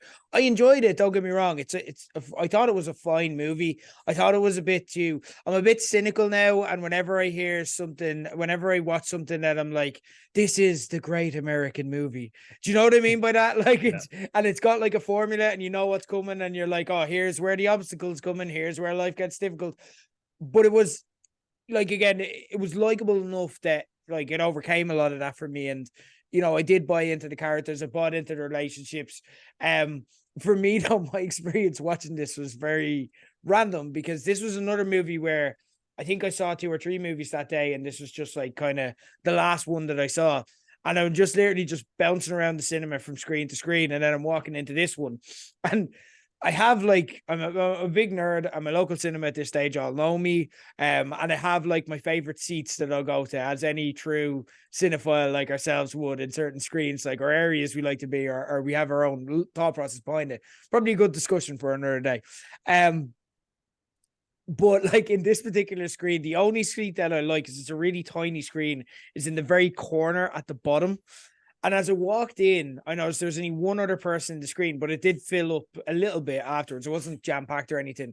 But there was a girl sitting by herself, like on one of the row seats.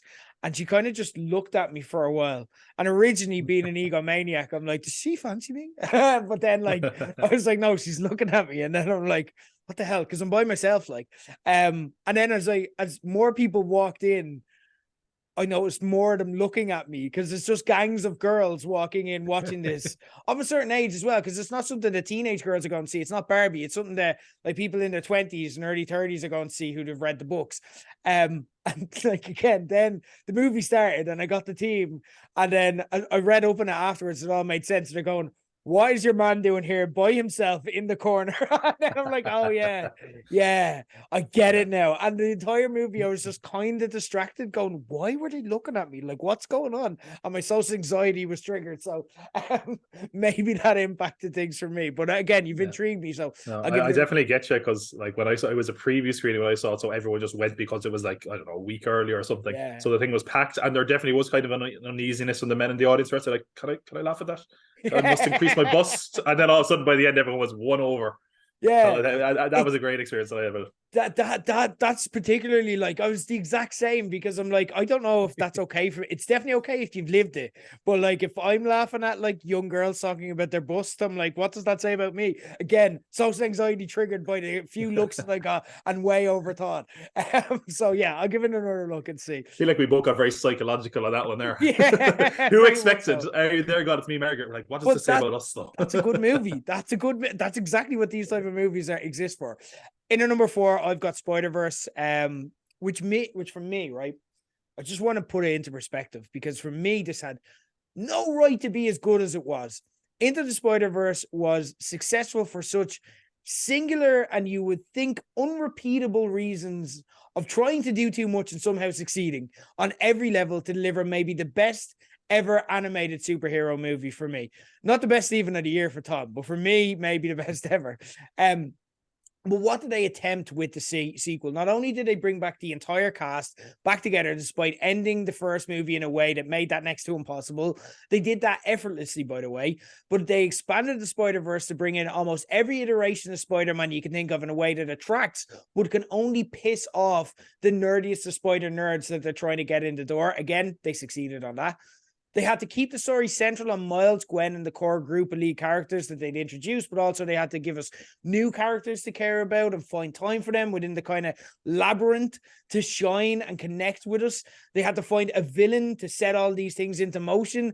And they went with one that I don't think any one of us would have predicted they would have gone with.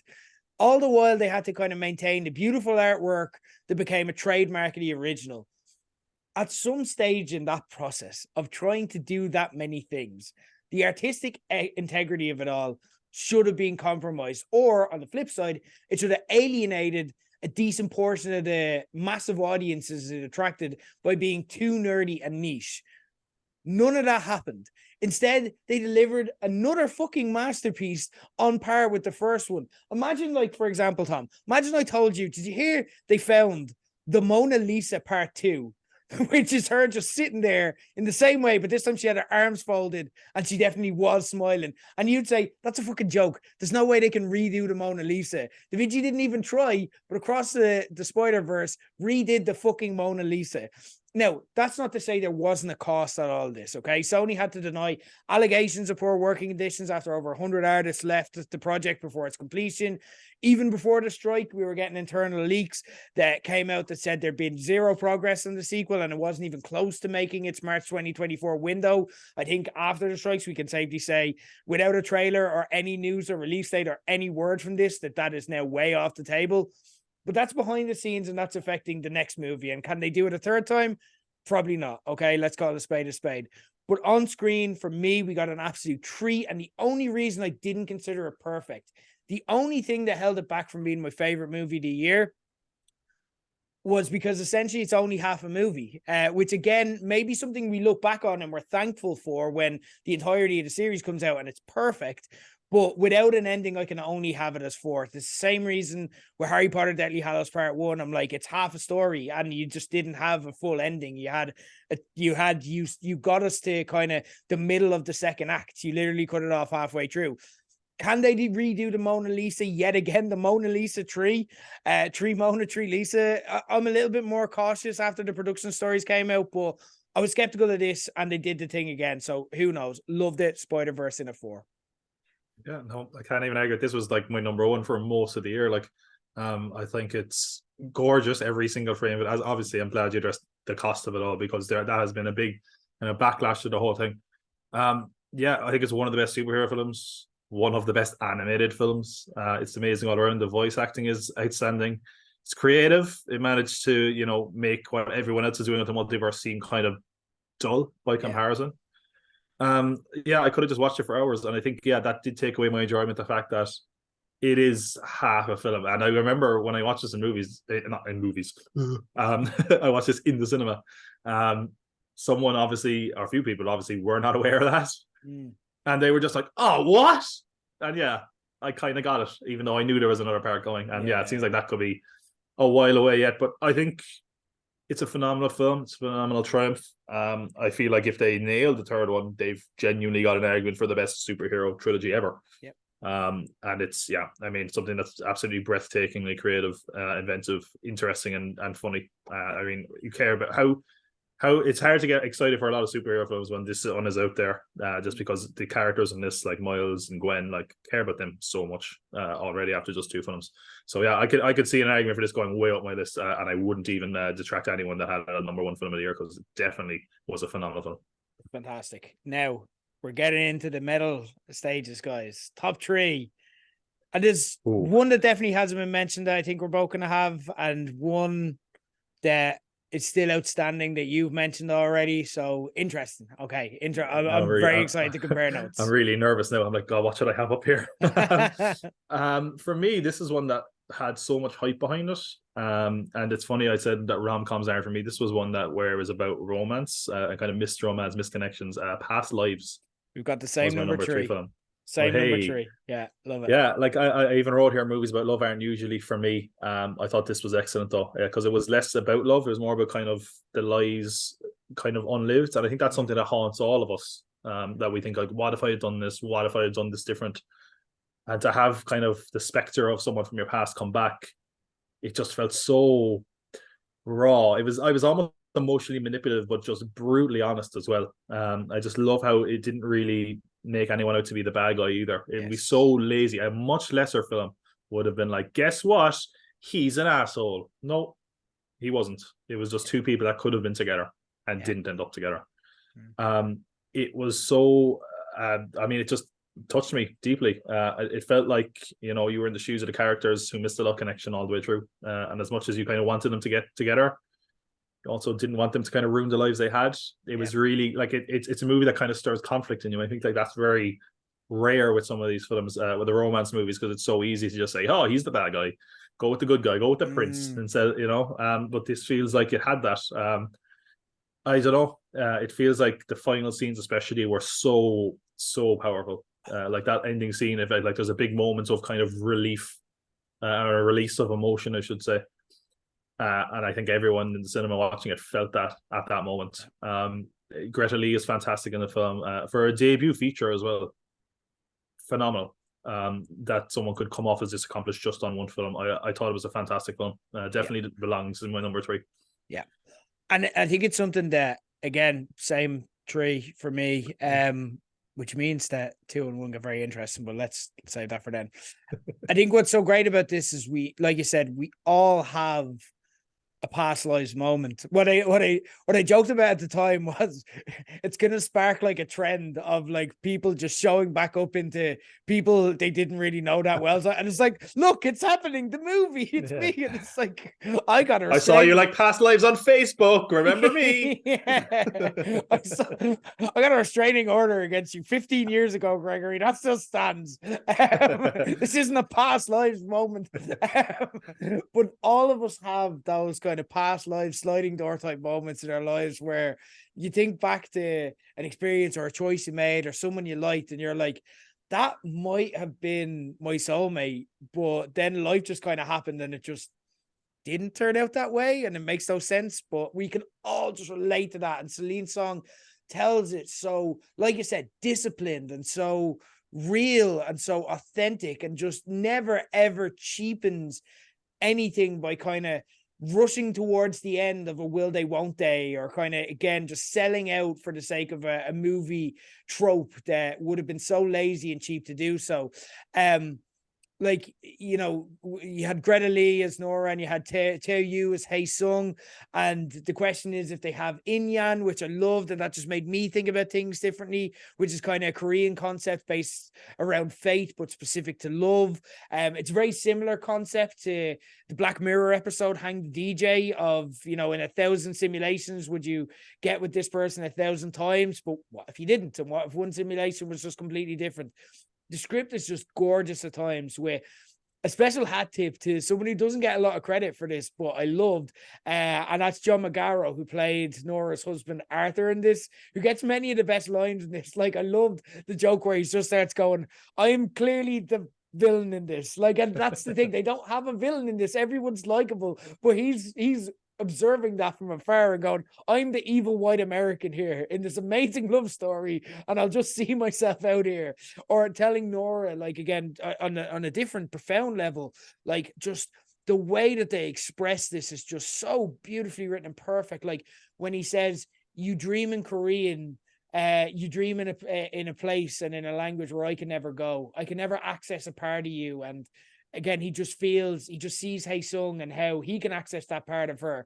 And it's just an uncomfortable, but it's so real. It's so like, we've all had partners before that we were like, fuck, they can just get to an area of that person that just I'll never be able to, because they just had experiences that I'll never have. But for me, what I love about this is the best stuff happens in this off the page. As amazing as the script is, it's about the little choices, the crucial choices that Lee and you make, like whether they stand together or they stand apart, if they kind of meet each other's gaze, even if it's through a screen. Like the scene you're speaking about at the end, where nothing happens, but everything happens at the same time.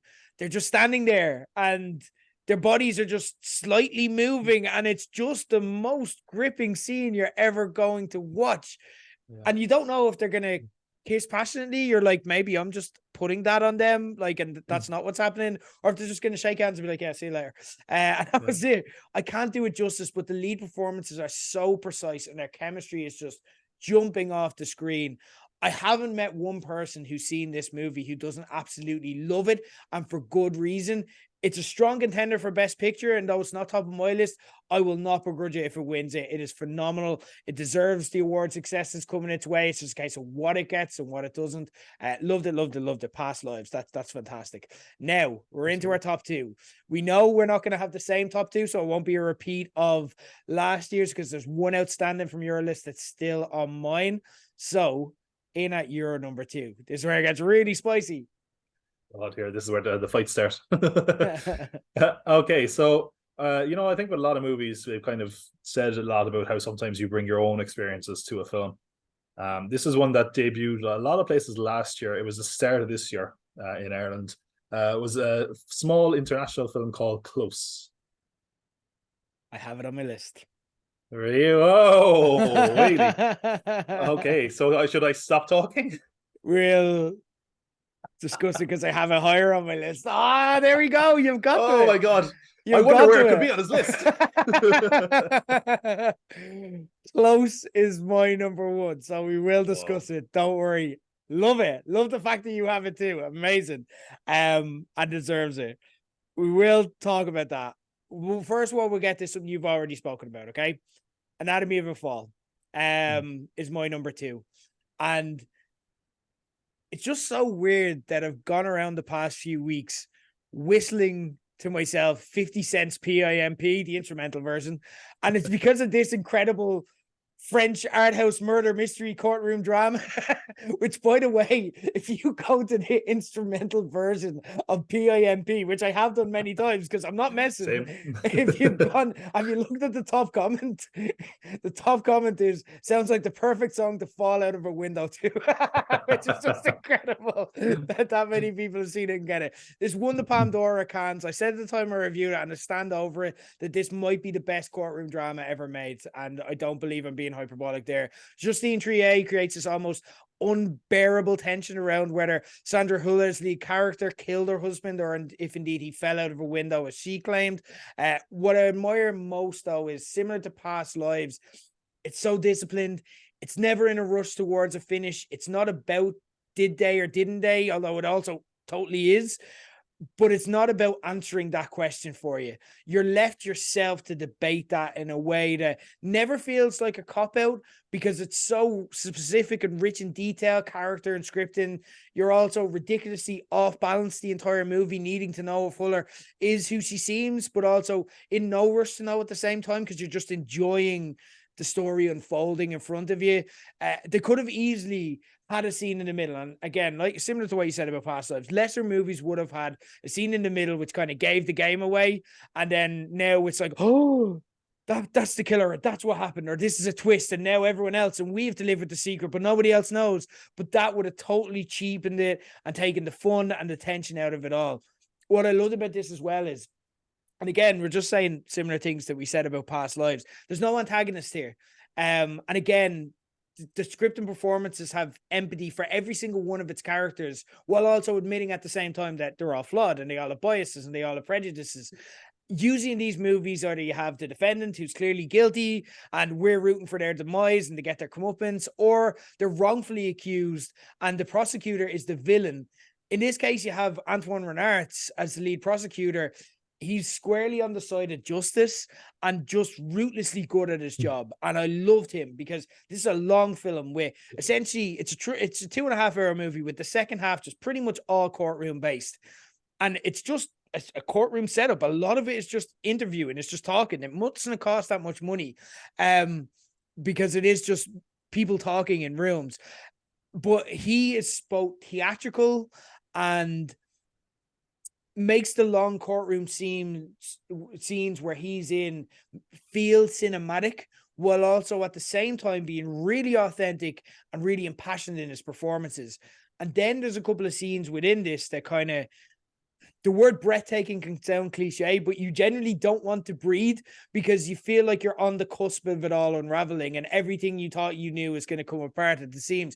There's one argument scene in this which reminded me and matches and maybe outdid Marriage Story for the intensity of it. Well, the final testimony, and I'm not going to say anything more than that we experienced, just was such a surprise and just never felt possible from the person that delivered it up until that point in the movie.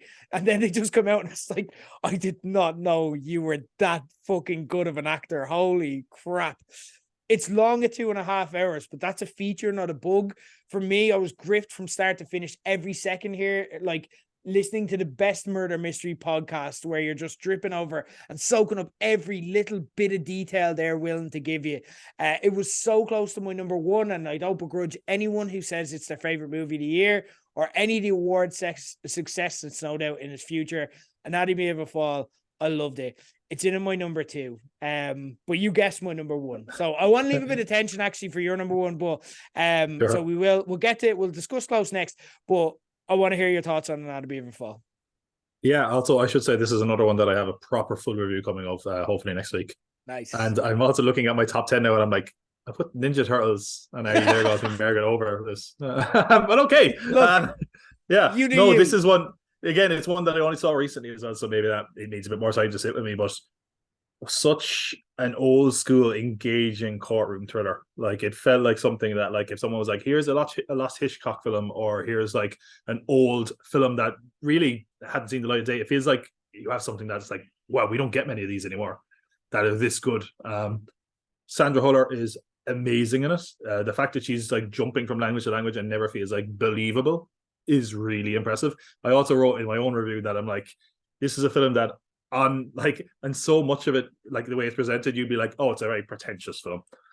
Again, 50 cents PIMP in steel drums takes the wind out of that sale straight away. But yeah, I think I'm driving around in the car with that on now. I'm like, people think this is weird. I'll turn that off. But it's such a well done, effective thriller. Like you said, 2.5 hours, it totally flew by for me. I just thought it was something that they keep adding twists without it like stretching the believability of the film. It was all things that like rationally that should be asked, that you're like, oh geez, why didn't I think of this? That argument scene that you mentioned, like, it actually felt like the air went out of the room in the film I was in the screening I was in. It was like, whoa. And what I love is that, like, it is one of those films where it feels like the character doesn't necessarily change. It feels like the audience just learns more about them and it changes their perception. And I think that's exactly what would happen in a courtroom. So that is why it makes it really interesting. I think some people could be a bit annoyed at some of the ambiguity, but I think that's also what makes it really good. The child performance is also amazing in this. It's just a real gem of a film. I think it's one that, you know, I'm thinking back to my own time in like French classes in secondary where they put on a French film and it's like, oh, here we're watching Taxi. Okay. This is something that if they threw on, there would be a single word of French or English spoken. Everyone would just be so enraptured. Yeah. It's like crack. It's like a fantastically tense thriller that knows exactly what it is and keeps you engaged to the end. Yeah, absolutely loved it. Definitely think it's going to be higher on my actual top 10 now. I'm like, how did that get there? I love when you talk about something and you're like, actually, no, I really love this. And I feel like we heard that moment. Like, no, I fucked up. No. But Turtles is still amazing. Don't get me wrong. I don't judge it in any way. I loved as well, like, and just, I didn't mention there, just when you speak about the argument, and this isn't a spoiler, but it's just a choice by Justine Triet, that just exemplifies the soft strokes, but the genius choices that she made as a director. We have that argument, but as it escalates, now it is just an audio recording that's played to the courtroom, but we see the argument take place. But then about halfway through, as it starts to escalate to the point that would kind of tip its hat, then it goes into audio, and then we go back to the courtroom, and we're so gripped in this argument scene that, like, you would think it unthinkable that we would accept going back to the courtroom, but it's almost got like you know, it's almost, it works perfectly. It just fits, and like it just heightens the mystery, but not in a cheap way. It doesn't, you never feel like you're taking anything away from us. It feels like it's just making it better, and it's just such a small but simple directorial choice. It's brilliant. Like I said, the only bit of mystery we have left in the show is your number one. So even though we normally would skip to yourself, you've got my number one already. So let's talk about Close, which my favorite movie of the year. If you don't know what Close is, it was my favorite movie 6 months into the year. It's a movie by Belgian director Lucas Don't. And it was really, really tough, by the way, to choose between this and Anatomy of a Fall. That's what was just wrecking my head. And then every now and then Saltburn is like, I'm here also. And it's like, go away, Saltburn. What made me choose Close, though, is just the visceral reaction it inspired in absolutely every single person in the screening that I watched it in, very much myself included, to the point that afterwards I went to the bathroom, and in both stalls around me, I'm in the men's, I could hear that kind of quiet man sobbing happen, because I think we all just needed a moment. Very similar to, but like a very different theme and reason. On Colleen Kuhn, the second time I brought that up, I absolutely adored that movie last year. But I think we all just need the moment to sit in the cinema and be like, holy shit, I'm emotional. And I cannot go out to the world right now. But all of us, and we all just looked around at each other, and we all just appreciated the fact that, holy shit, we had experienced a moment together. And again, it's that unifying power of cinema.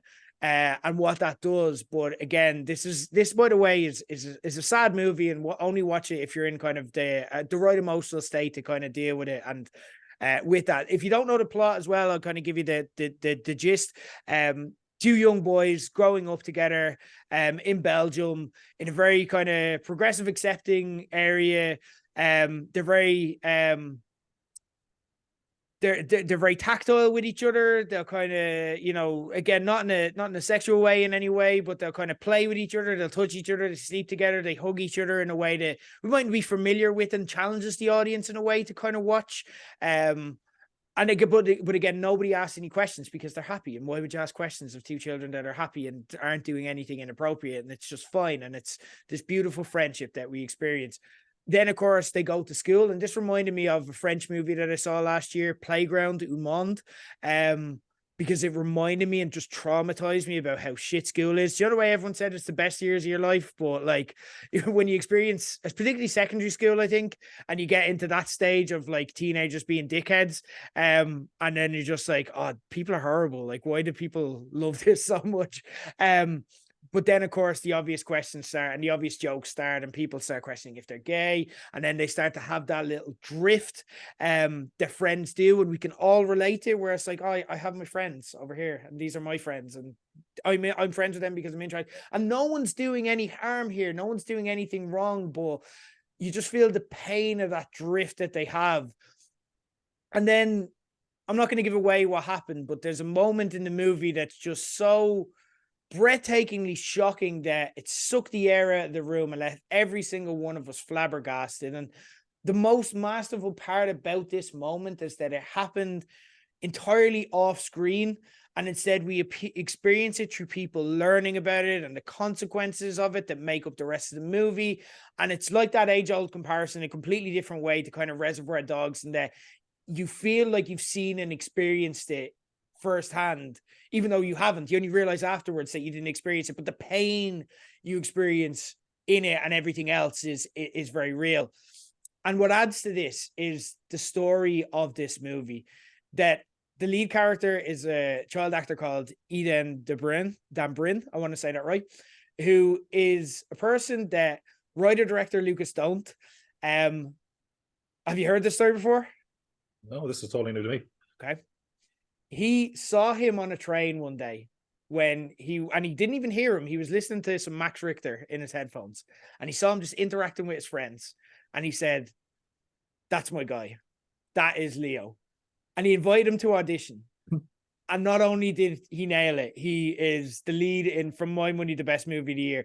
And that's nothing new. We're used to it now at these stages, these regional kind of dramas benefiting from local casting ever since, I think, City of God became the first kind of iconic movie to kind of use it to its advantage.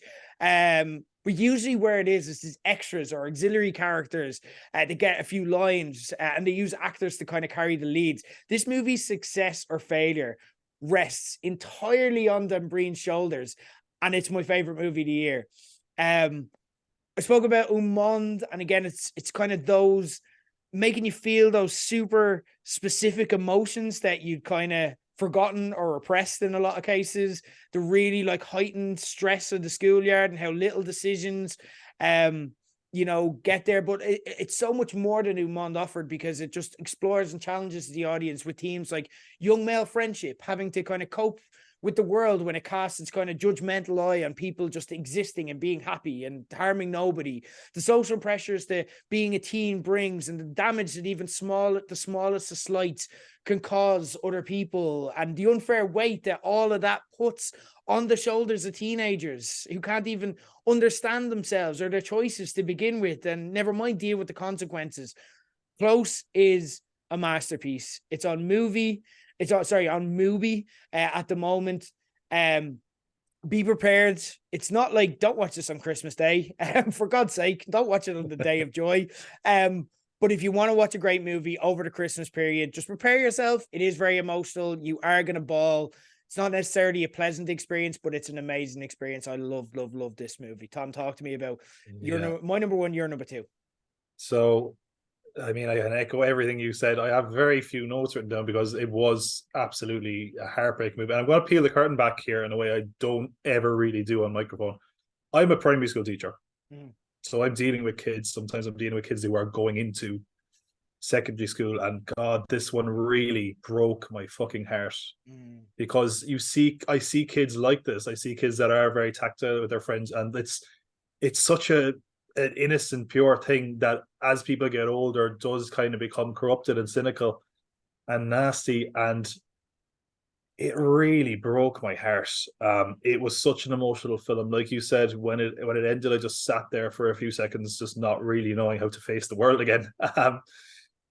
It was such the casting is phenomenal. Like, this is beyond. I would say any seasoned actor would struggle to get a performance this good out of child actors. Like, it really just, and again, like you said, there's people in our lives that we lose touch with, that we kind of isolate is the wrong word, but they just kind of fall out of our lives, and we always think like, God, what happened to that person? And sometimes you hate to think of what could happen, and here it was like, it's like some of the worst things that could happen in this film to someone. And like the fact that, as you said, all of this is kind of unseen, but we see the impact it has on the people around, for making that decision of kind of breaking away from his friend is so raw. Like, if someone told me this is something that really happened, I would absolutely believe it. And it absolutely crushed me as a film. It is a beautiful film, but like I said, if you're not in the right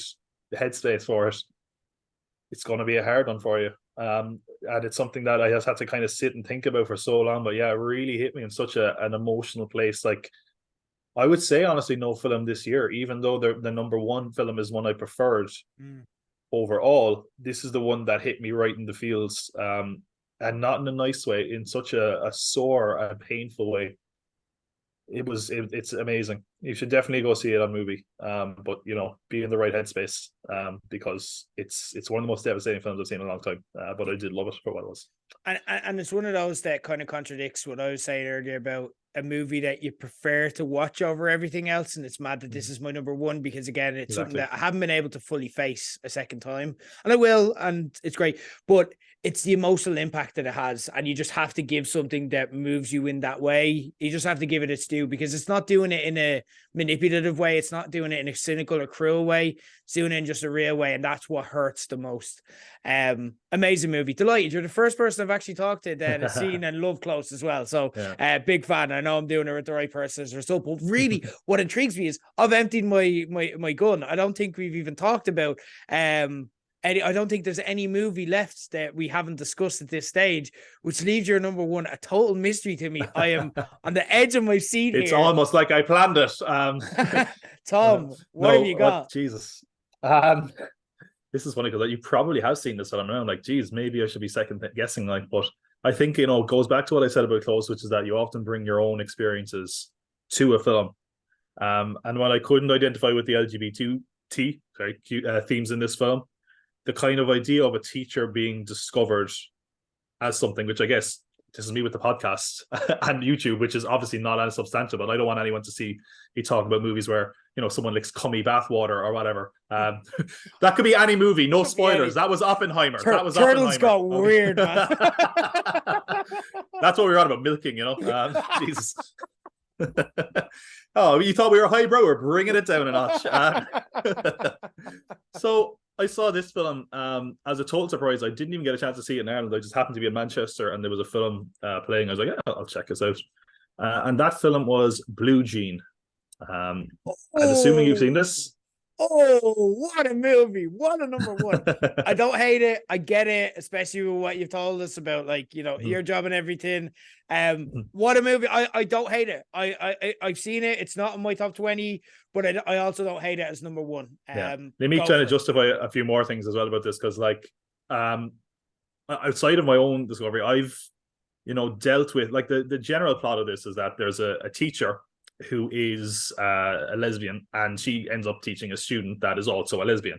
And it's the question of how do they interact. And it's at a time, and this is another thing I really love about movies like this. There was actually another example, was a Prano Bailey Bond censor a couple of years ago did this as well, where it was like an era of time that I was aware of but didn't fully grasp. I didn't realize this kind of thing was going on in England at the time the film was set. So I really loved to get dragged into that world that I was unaware of. But it's a film where I was just really massively touched at what it was trying to suggest, because I've taught kids who are really, you know, you can't, obviously you don't no idea where their lives are going to go at that age, but there's kids that have asked me to talk to the class or explain to the class about LGBT things, and technically I'm not really meant to, because so many churches or so many schools in Ireland are run by Catholic Church.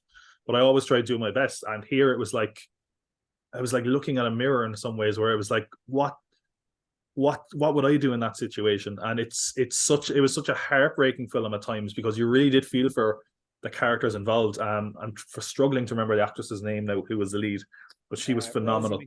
I have it up here. That was it. She was amazing. And what I loved is that it was a character that, like, wasn't squeaky clean.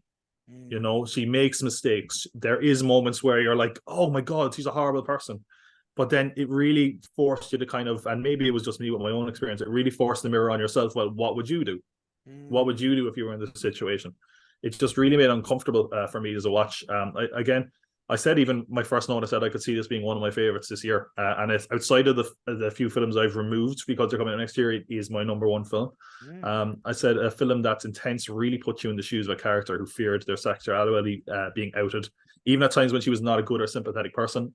Excellent performance, a film that looked fantastic but kind of elegant. I love the style of the film. It was really, basically a very simple film, but I think that's why it worked. And, you know, we talked about Anatomy of Fall. The same thing with that. That is, in essence, a very simple movie. It's a courtroom thriller. Did this person kill someone?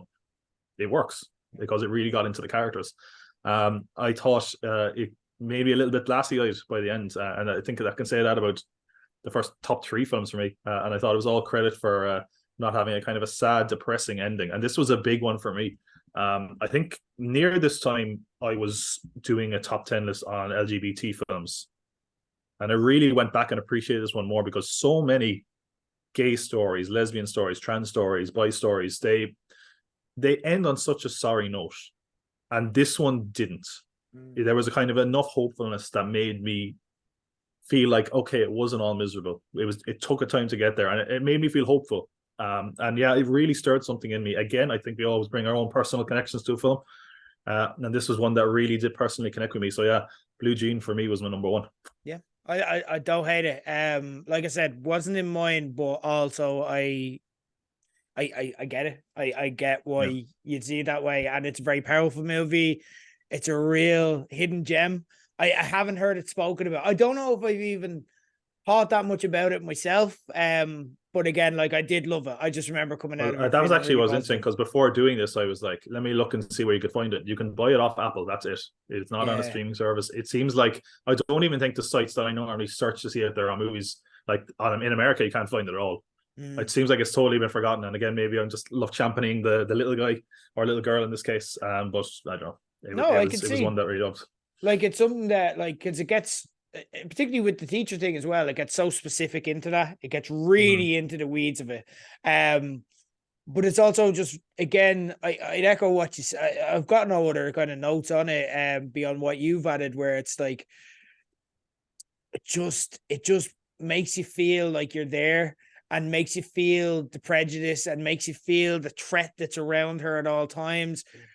There's loads of little things. Like, I think at one stage they're watching Michael Barrymore on TV, and like, it's just like, there's another person who, like, that's an example of someone who's doing it in front of the entire British public, and who has to hide itself. And again, but it's not crass in any way. It never sells itself short. And I think even like that teacher's relationship as well, like our lead character's relationship with her partner, is also something I could really identify. Like, she is someone who was very insecure in who she is, but then it's like you're looking at a person who's totally confident in who she is and what she is. And I was like, God, that was how I was for so long. I was like, man, I wanted to be like this person, but I couldn't do it. And it was like, why can't you do it? And I was like, ah. And that hit me as well. Great choice. No notes. Fantastic stuff. Great list. Really enjoyed that, Tom. Yeah. I gotta say, nearly 2 hours, but 2 hours well spent as far as I'm concerned. You know what, Tom? How about we do this again sometime? Like, what about if we did it, instead of doing it once a year, what about if we maybe did it, I don't know, once a month? Because I'm thinking we're kind of I was chatting to the audience earlier and telling them that we're going to be finishing up the solo reviews, at least on this show. I may do stuff on socials, unless there's kind of a special occasion which necessitates it. I want to get into more movie chats, and I've really enjoyed this. So instead of looking back at 2023 on the box next season, what if we look at, or on the movies, why don't we look at January at the movies, and we check in every month and have a chat about the movies we're loving? Absolutely. Hell yeah, man. I mean, 2 of the films that are not on my list that are redacted come out in January. Okay. So there's your cliffhanger. Exciting Let's do stuff. this. Tune back in, guys. Tom, and in the meantime, check out Tom at Pop Good Pod on socials as well. You'll find him on YouTube. Check it out. This isn't the last you've heard. You're going to get his updated top 10 list as the year goes on. So follow him on socials, follow his content. Very, very worthwhile. And you're going to hear much more of him on page 180. Fantastic stuff, Tom. Really enjoyed that conversation. Can't wait to chat more movies with you as time goes on. Thanks for joining us, and happy Christmas from page 180. And to you, sir.